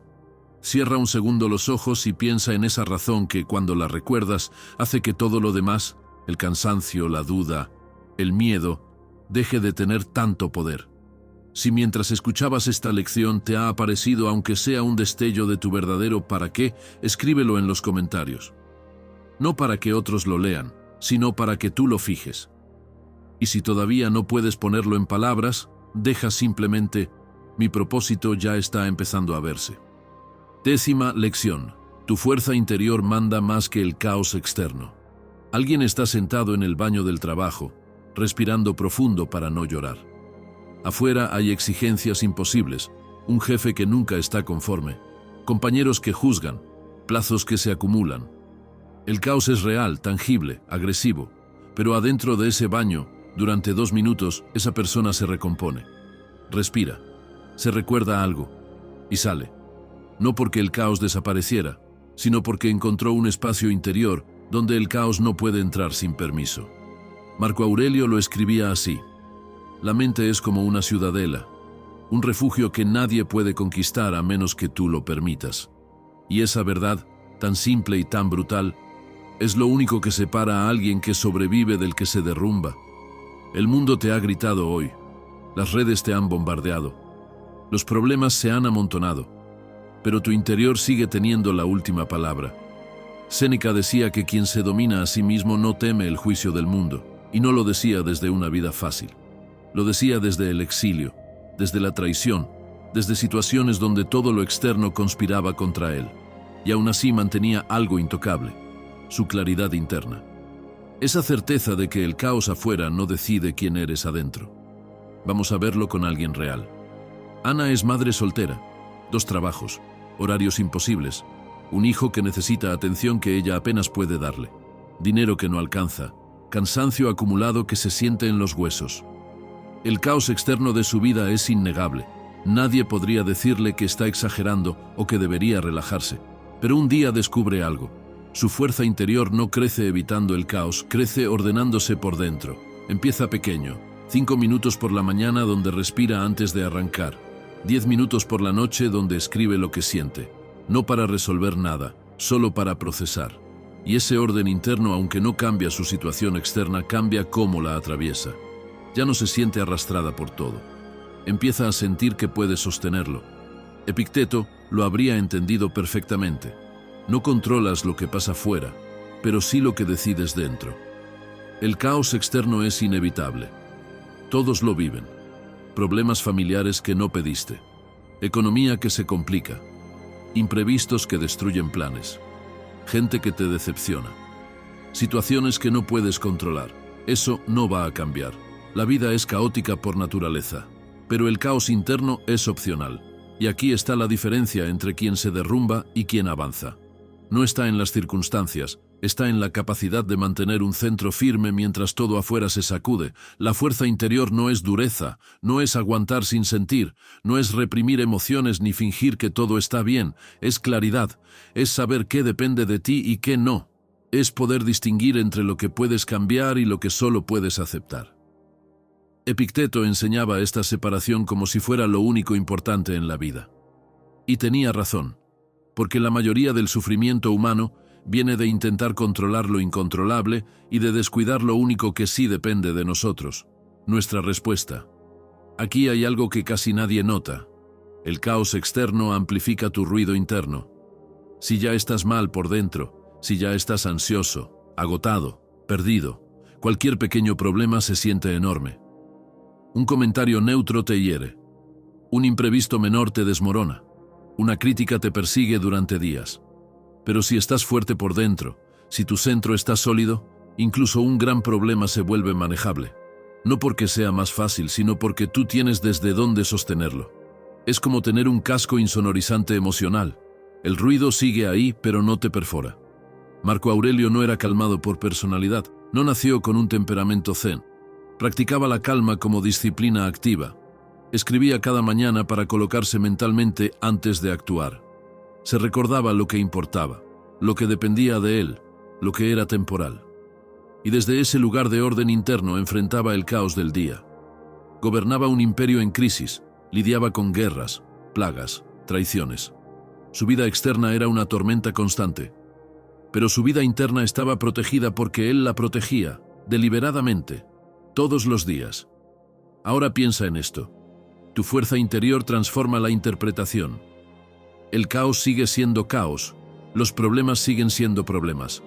Pero tú decides si esto es el fin del mundo o una situación concreta que puedes atravesar. Esa elección, aunque parezca pequeña, lo cambia todo. Porque no se trata de negar la realidad, se trata de no dejar que la realidad te cuente una historia más dramática de lo que es. Hay una diferencia entre esto es difícil y esto es imposible, entre estoy cansado y ya no puedo más, y esa diferencia la marca tu fuerza interior.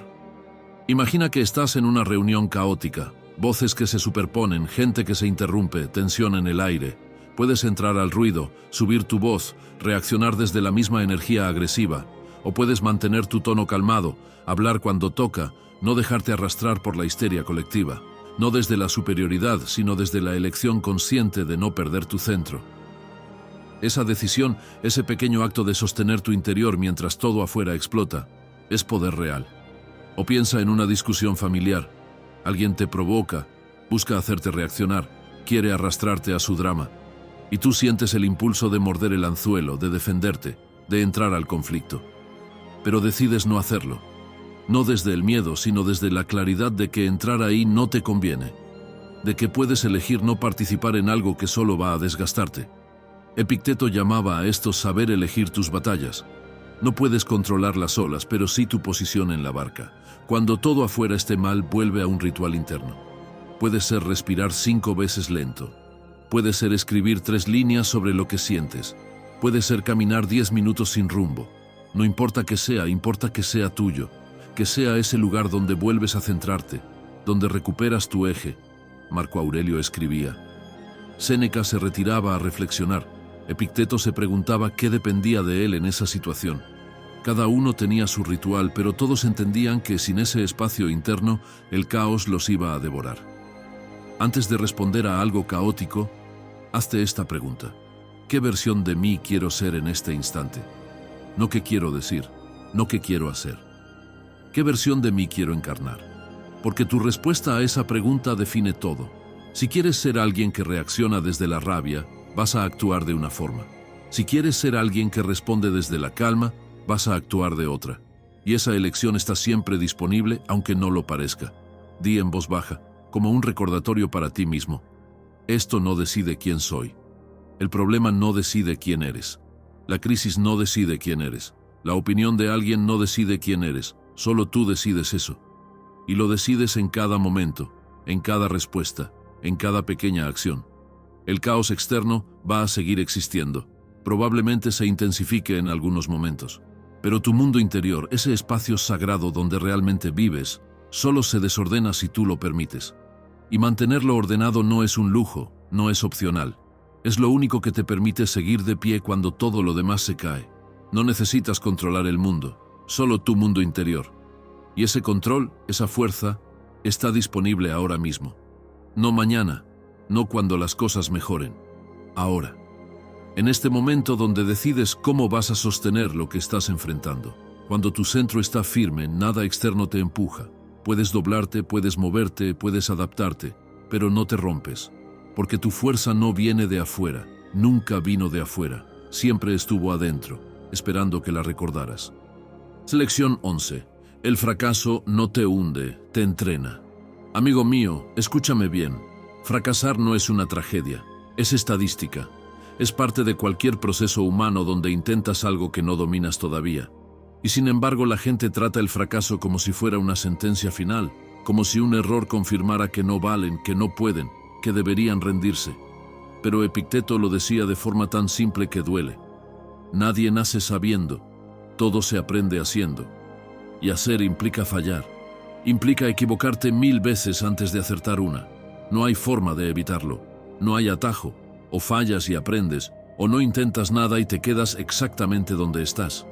Piensa en un alfarero trabajando en su taller, lleva horas moldeando una vasija, está casi terminada, y de pronto un movimiento en falso, y la pieza se derrumba, se rompe. Meses atrás, ese alfarero habría explotado de frustración, habría maldecido, habría golpeado la mesa, habría considerado dejarlo todo, pero hoy no. Se detiene, respira, recoge los pedazos con calma y comienza otra. No hay drama, no hay gritos, solo la aceptación de que esto es parte del oficio. Marco Aurelio llamaba a esto actuar según la naturaleza. Cuando algo se rompe, empiezas otra vez, sin victimizarte, sin perder horas lamentándote. Simplemente ajustas, aprendes y continúas. Aquí está la pregunta más peligrosa que te haces cuando fallas. ¿Y si no valgo para esto? Esa pregunta ni siquiera existía para los estoicos. Para ellos, fallar era información, no identidad. El error te dice dónde estás fallando, no quién eres. Y esa diferencia lo cambia todo. Porque si el fracaso te define, entonces cada error es una confirmación de tu inutilidad. Pero si el fracaso te informa, entonces cada error es una flecha que señala exactamente lo que tienes que trabajar. El fracaso funciona como un mapa, no como una sentencia. Cada fallo marca un punto débil específico. No te dice que eres un desastre, te dice que en esta área concreta necesitas más práctica. Marco Aurelio anotaba sus carencias en su diario, no para castigarse, no para sentirse mal, sino para crecer. Escribía sus errores con la misma objetividad con la que anotarías los ingredientes que te faltan para una receta, sin juicio, solo observación, y desde ahí trabajaba en mejorar esas áreas específicas. Ahora bien, hay que tener cuidado y saber diferenciar entre fracaso externo y fracaso interior. El fracaso externo son los resultados: suspender un examen, perder un cliente, no conseguir el trabajo, que un proyecto no funcione. Eso duele, sí, pero es parte del juego. No todo sale bien siempre. El fracaso interior es otra cosa. Es rendirte por miedo. Es evitar intentarlo para no enfrentar el error. Es dejar que la opinión ajena te paralice. Los estoicos no podían controlar el fracaso externo, pero sí el interno, y se enfocaban ahí, en no rendirse, en seguir intentando, en no dejar que el miedo decidiera por ellos. Aquí hay algo que la gente exitosa entiende y el resto no. No es que fallen menos, es que toleran fallar sin destruirse. Tienen una capacidad enorme para equivocarse, procesar el golpe y volver a intentar. No porque sean más fuertes emocionalmente, sino porque entrenaron esa tolerancia. Séneca lo explicaba: soportar la incomodidad es parte de la fortaleza, y fallar es incómodo, es humillante, es frustrante. Pero si cada vez que fallas te destruyes por dentro, entonces solo puedes intentar cosas donde el éxito esté garantizado. Y en esas cosas ya no hay crecimiento. El fracaso es como un entrenador pesado, de esos que te hacen repetir la técnica 100 veces porque saben que así es como se construye el músculo. Te duele, te cansas, quieres parar, pero ese entrenador no te está castigando, te está preparando. El fracaso te obliga a mejorar algo que estabas evitando mirar. Te muestra el punto ciego que no querías ver. Y sí, es incómodo. Pero también es útil, porque sin esa información seguirías fallando en el mismo lugar sin saber por qué. Piensa en los oficios antiguos. Un aprendiz de carpintero fallaba 10, 20, 50 veces antes de hacer un mueble decente. No era opcional, no había tutoriales perfectos ni trucos rápidos, solo había intentar, fallar, ajustar, intentar otra vez. Y después de suficientes intentos, el aprendiz se convertía en maestro. No porque tuviera un talento especial, sino porque sostuvo el proceso de fallar sin rendirse. El fracaso era el rito de paso, nadie se graduaba sin él. Epicteto enseñaba que fallar es parte del entrenamiento moral, no solo del entrenamiento técnico, del moral, porque cada vez que fallas y decides levantarte, estás entrenando valentía. Cada vez que fallas y decides ajustar en lugar de abandonar, estás entrenando perseverancia. Cada vez que fallas y no dejas que eso defina tu valor, estás entrenando autoestima real. El fracaso no te entrena solo para ser mejor en lo que intentas, te entrena para ser más fuerte como persona. Ahora ponte en esta situación. Te presentas a un examen opositor y suspendes. No una vez, varias. Cada intento es meses de estudio, de sacrificio, de esperanza. Y cada vez que ves que no pasaste, duele. Pero si usas ese dolor como información, si revisas qué falló, si ajustas tu estrategia, cada intento te acerca. No porque el universo te premie por insistir, sino porque cada fallo te enseña algo que el éxito nunca te habría enseñado. O intentas crear un hábito y rompes la racha constantemente. Empiezas a leer todos los días y fallas a la semana. Empiezas a entrenar y fallas al mes. Empiezas a meditar y fallas a los 3 días. La tentación es pensar que no sirves para hábitos, que no tienes disciplina, que mejor ni lo intentes. Pero cada racha rota te muestra algo. ¿Qué obstáculo encontraste? ¿Qué excusa usaste? ¿Qué contexto te hizo fallar? Y con esa información puedes diseñar mejor el siguiente intento. O a lo mejor te ha pasado esto. Te preparas meses para una entrevista de trabajo y no te cogen. Invertiste tiempo, energía, ilusión, y te dicen que no. Puedes tomarlo como un rechazo personal, como confirmación de que no eres suficiente, o puedes tomarlo como dato.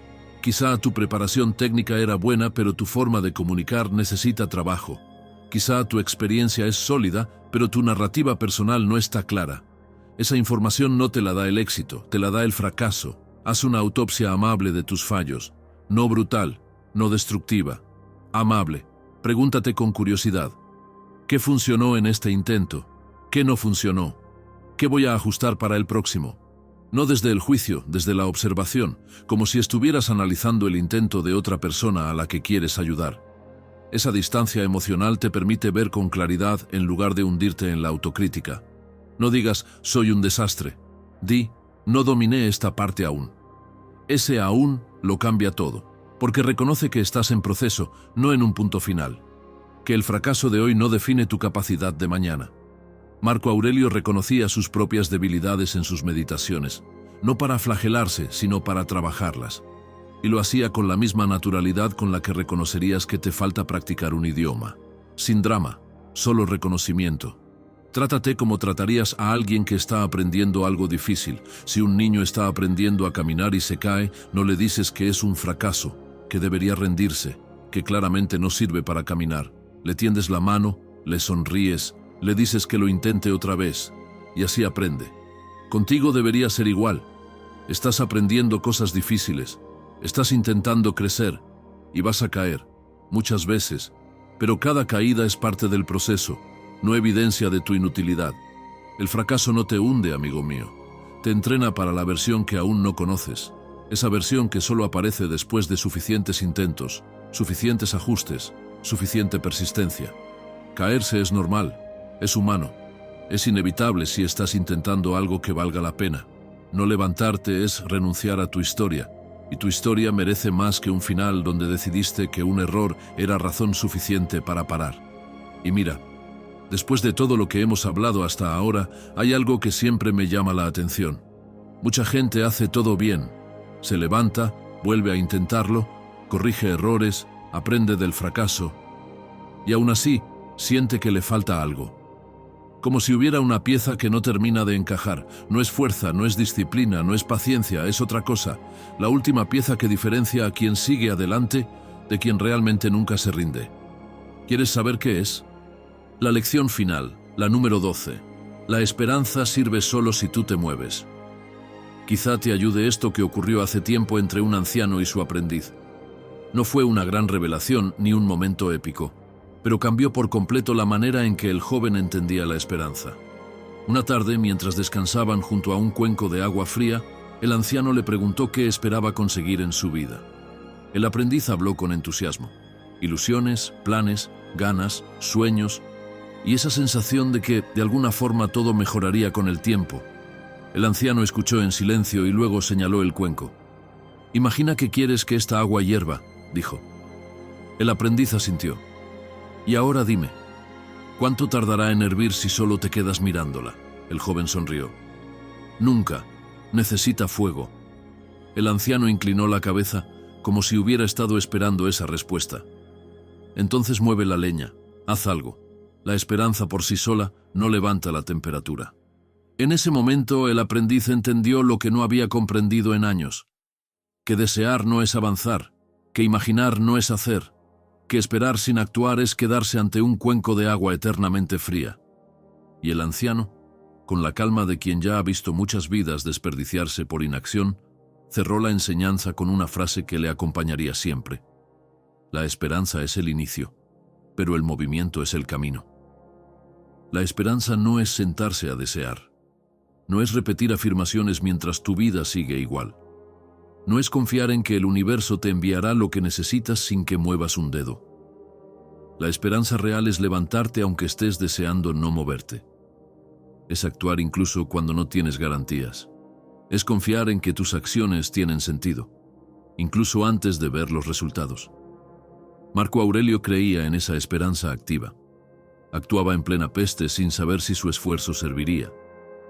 Tomaba decisiones en medio de guerras sin tener certeza de que funcionarían. Pero actuaba igual. Porque entendía algo fundamental. La esperanza que no se traduce en acción no es esperanza, es fantasía. Aquí está el problema. Hay gente que tiene esperanza pero está paralizada. Esperan a sentirse listos para empezar el gimnasio. Esperan a que mejore un problema de pareja sin haber hablado ni movido nada. Esperan a que llegue la oportunidad perfecta sin generar ninguna. Esperan a que la ansiedad se vaya sola sin cambiar un solo hábito. Y mientras esperan, la vida pasa. Los años pasan. Y la esperanza se convierte en una excusa cómoda para no enfrentar el miedo de actuar. La esperanza es como una chispa. Es ese pequeño destello que te dice que algo mejor es posible. Pero una chispa sola no calienta, no ilumina, no transforma nada. Necesitas el motor. Y el motor es la acción. La acción convierte la esperanza en realidad. Sin ella, la chispa se apaga. La ilusión se pudre. Y te quedas con una vida llena de «hubiera podido» en lugar de «lo intenté». Epicteto lo decía sin rodeos. La esperanza está en tu poder porque tus acciones están en tu poder. No puedes controlar si funcionará. No puedes controlar cuánto tardará. No puedes controlar si otros responderán como esperas. Pero sí puedes controlar si te mueves, si intentas, si haces tu parte. Y ahí es donde vive la esperanza real. No en el resultado, en el esfuerzo. No en el destino garantizado, en el compromiso de intentarlo. Hay una falsa esperanza que te paraliza. Es esa que te dice que todo se resolverá solo si tienes suficiente fe, que no necesitas hacer nada, solo creer. Y eso es autoengaño emocional. Es una forma sofisticada de evitar la responsabilidad, porque actuar da miedo. Actuar implica riesgo, implica que puedes fallar, que puedes equivocarte, que puedes invertir energía y no recibir lo que esperabas. Pero no actuar garantiza que nada cambie.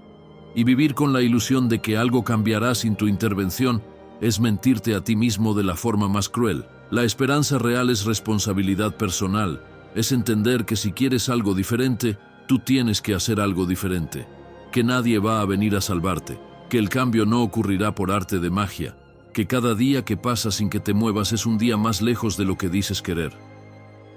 Séneca enseñaba que la acción es la verdadera aliada del destino. No el destino como algo escrito, sino el destino que construyes con tus decisiones diarias.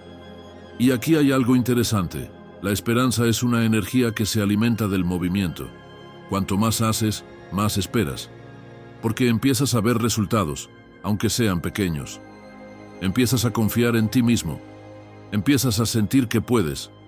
Pero cuanto menos haces, menos confías, porque no tienes evidencia de que puedes lograr algo.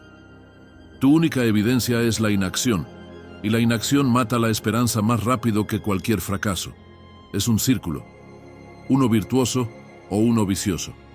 Si actúas aunque sea un poco, generas momentum, y ese momentum alimenta más acción, y esa acción alimenta más esperanza. Pero si no actúas, te hundes en la duda, y la duda alimenta más parálisis, y esa parálisis mata cualquier esperanza que tuvieras. El círculo se cierra en la dirección que tú eliges con tus acciones o con tu falta de ellas. Piensa en alguien que quiere mejorar su salud. Tiene esperanza de sentirse mejor, de tener más energía, de vivir más años, pero no hace nada. No cambia su alimentación, no se mueve, no duerme mejor, solo espera que su cuerpo, por arte de magia, mejore. Esa esperanza es inútil, es decorativa, no cambia nada. Ahora piensa en alguien con la misma esperanza pero que da un paso, un solo paso. Camina 10 minutos hoy, y mañana otros 10, y en una semana ya siente algo distinto. Y esa pequeña sensación alimenta más acción. Esa es esperanza real. O imagina a alguien en una relación que no funciona. Tiene esperanza de que mejore, pero no habla. No pone límites, no propone cambios, solo espera que la otra persona cambie sola, que el tiempo lo arregle, que un día todo esté bien sin haber hecho nada para que esté bien. Esa esperanza no sirve. Es pasiva, es cobarde. Es una forma de no asumir que el cambio requiere incomodidad. Pero si esa persona se mueve, si habla, si propone, si actúa, entonces la esperanza tiene con qué trabajar. Marco Aurelio actuaba en momentos de oscuridad total. Gobernaba en crisis constante. Peste, guerra, traición. No tenía garantías de que sus decisiones funcionarían, pero actuaba igual, porque sabía que la esperanza sin acción es solo una forma bonita de rendirse. Y él no estaba dispuesto a rendirse, no porque fuera optimista ciego, sino porque entendía que su deber era actuar mientras tuviera fuerzas. El resultado escapaba a su control, pero el esfuerzo no. Muévete 1 centímetro hoy. No necesitas mover 1 metro. No necesitas resolver todo. Solo necesitas hacer algo que te acerque, algo pequeño, algo posible. La esperanza crece con la acción, no con la intención, y cada pequeño movimiento que hagas es combustible para el siguiente. La vida ya te pedirá el metro cuando estés listo, pero hoy solo el centímetro. Escribe una sola acción diaria que dé vida a tu esperanza, no un plan gigante, no una lista interminable, una acción, algo concreto que puedas hacer hoy, y hazlo, y mañana otra, y pasado mañana otra. Y en un mes miras atrás y te das cuenta de que esa esperanza que parecía imposible ya no es solo deseo. Es progreso real, es transformación tangible. Es tu vida moviéndose en la dirección que elegiste. La esperanza sin acción es sueño. Y los sueños son bonitos, pero no construyen nada. La esperanza con movimiento es destino. Es la diferencia entre imaginar una vida mejor y construirla, entre desear cambiar y cambiar de verdad, entre hablar de lo que harás algún día y hacerlo hoy. No esperes a que cambie la vida. Cambia tú mientras llega la vida. Porque la vida no llega sola. La construyes con cada paso que das, con cada decisión que tomas, con cada vez que eliges moverte aunque tengas miedo. Y ahí, en ese movimiento, es donde la esperanza deja de ser una palabra vacía y se convierte en el combustible que te sostiene cuando todo lo demás falla. Al final todo se resume en algo muy simple, amigo mío. No necesitas que la vida sea fácil para avanzar. Necesitas recordarte que tú sigues aquí, que has pasado por cosas que casi te rompen y aún así sigues intentando crecer, que a veces te has quedado solo, confundido, sin fuerzas, pero no te has rendido del todo.